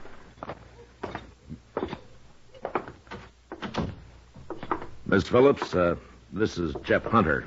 How do you do? I'm proud to know you, ma'am. He wants to talk to you, Miss Phillips. He looks like a good man to me, or I wouldn't have brought him here. Well, you're most welcome, Mr. Hunter. Miss Phillips, I've heard your story, some of it anyway. I thought maybe you might know something about my wife. Your wife? Yes, ma'am. The Arapahoes captured her about 7 years ago. I know there's some Arapahoes and Cheyennes that are friendly, and I was wondering if you ever heard of her. Her name was Ruth. Oh, the Arapahoes had a white woman once. Blonde, captured on the Solomon River. I never met her, though. My wife's a blonde, and that's the place it happened. Oh. Mr. Hunter, when I heard of her, she'd already died. I'm sorry. Ruth never was very strong. Shouldn't have brought her to this country. Wasn't your fault, Mr. Hunter. Things just happen sometimes, that's all. Maybe it's better she died. That could be. Hope it wasn't too hard for you, ma'am. It wasn't easy. Well, that's a right pretty little girl. What's her name? We call her Fawn. Oh, that's a pretty name, too. She takes after you, ma'am. What? Well, of course, she's a little different in color, but she kind of has your mouth. Marshal. You know I've never said a word, Miss Phillips. Mr. Hunter, how'd you know Fawn's my daughter? Why, I just knew, that's all. How'd you know? Well, I heard there was a little girl, and nobody said so, but I figured she must be yours, and then when I saw her just now, I knew she was. I hope I haven't said anything to trouble you, ma'am. No, you haven't. But people have already made it hard. Sure. People talk, but they don't know. They got no idea what it was like. That's very true. Figured you're lucky you were able to bring her with you. Mr. Hunter, Fawn is a chief's daughter, Blackhorn. It was he who allowed us to leave the tribe. I'll be going now, ma'am. I hope everything will be all right with you. Goodbye, Mr. Hunter. Goodbye. Thanks for talking to me. I'll see you later, Miss Phillips. Yes, Marshal.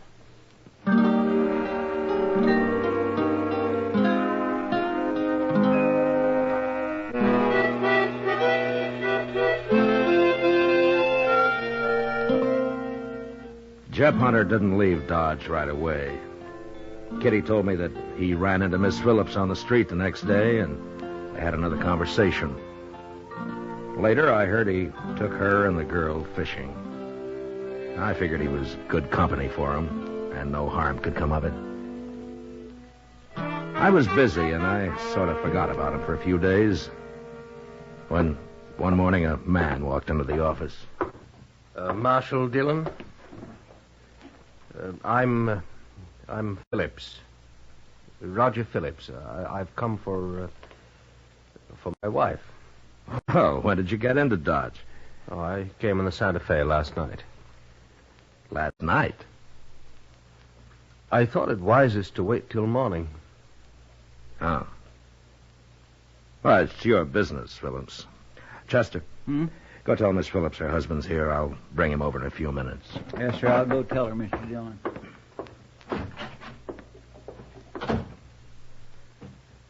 Well, this is my first trip west in many years. Ever since Mrs. Phillips was lost, in fact. Yeah. Are you staying?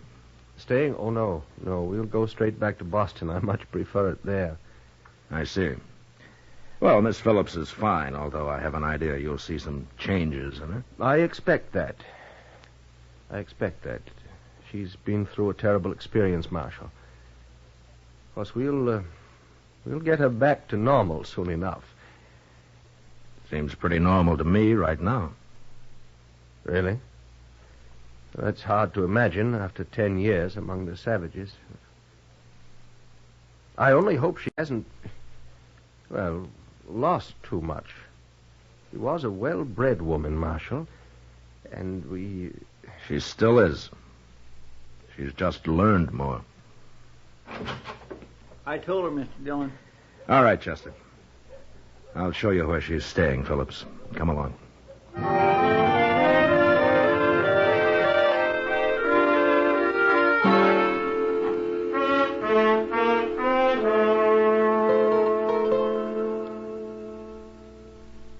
I sure didn't think much of him, did you, Mr. Dillon? Not much, Chester.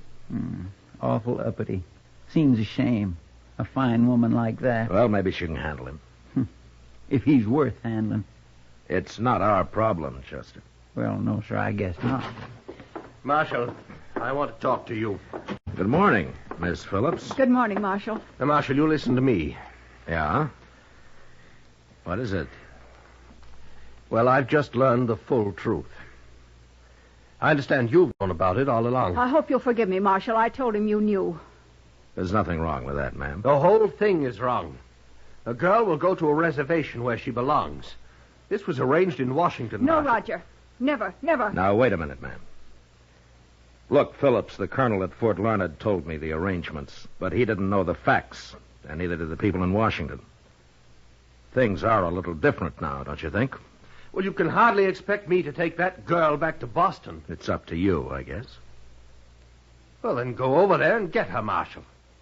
And hold her here in jail until we leave Dodge, and then you can do what you like with her after that. Roger. You must be a pretty big man in Boston, Of Phillips. course I am. But this is Dodge City. Nobody ever heard of you here. Now, why don't you calm down and decide what you're going to do? I know what I'm going to do. I won't leave her, Roger. I won't have her around, here or anywhere else. Then I'm sorry. What do you mean you're sorry? Go back to Boston. I'll stay here.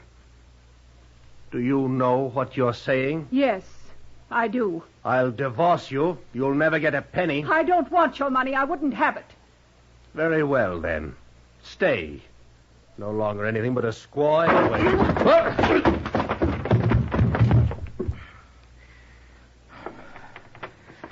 Chester?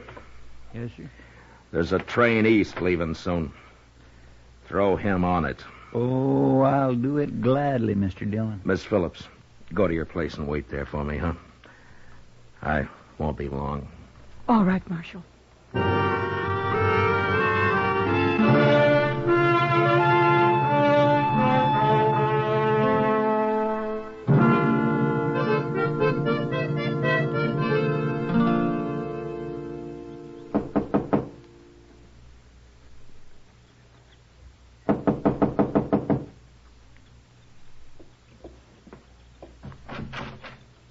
Come in, Marshal. Why, Mr. Hunter. Marshal told me to come along, ma'am. I hope it's all right. Come in. Thank you, ma'am.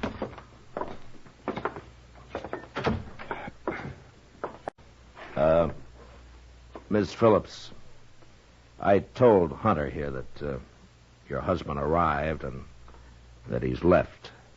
Yes. But I didn't tell him that he might still try to cause trouble about the girl. Could he? Well, Colonel Bloor's orders were to put her on a reservation. And it'd take a long time to change that through Washington. And Phillips knows it. What can I do, Marshal? Clear out where they can't find you. They'll all forget about it in time. That's a good idea, ma'am, if you don't mind my saying so. But how? I can't just ride back out onto the prairie with her. No. No, she can't. Can she? Hunter. Well, it sure wouldn't be right.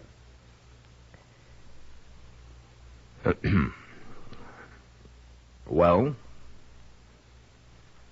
Ma'am? Yes.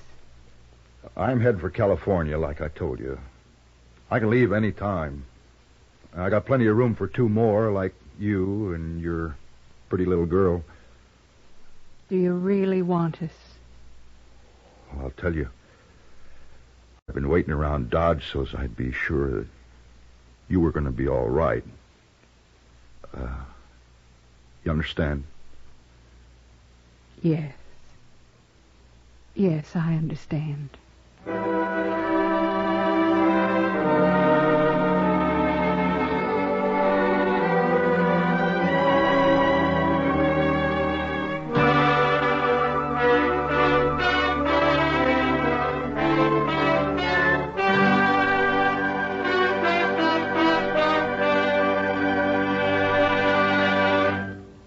Gunsmoke, under the direction of Norman MacDonald, stars William Conrad as Matt Dillon, U.S. Marshal. Tonight's story was especially written for Gunsmoke by John Meston, with music composed and conducted by Rex Corey. Featured in the cast were Helen Cleve, John Daner, Edgar Barrier, Lawrence Dobkin, and Leo Curley. Parley Bear is Chester, Howard McNear is Doc, and Georgia Ellis is Kitty. And now an announcement of interest to many of our listeners. The theme for Gunsmoke is an original melody by our musical director, Rex Corey. It is called Old Trail and is available at your local music store, both in sheet music form and as a commercial record. Beginning next week, Gunsmoke will be heard at a new time over most of these same CBS radio stations. Remember, Gunsmoke at a new time beginning next week, so check your local newspaper for the time. Be sure to join us again next week as Matt Dillon, U.S. Marshal, fights to bring law and order out of the wild violence of the West in Gunsmoke.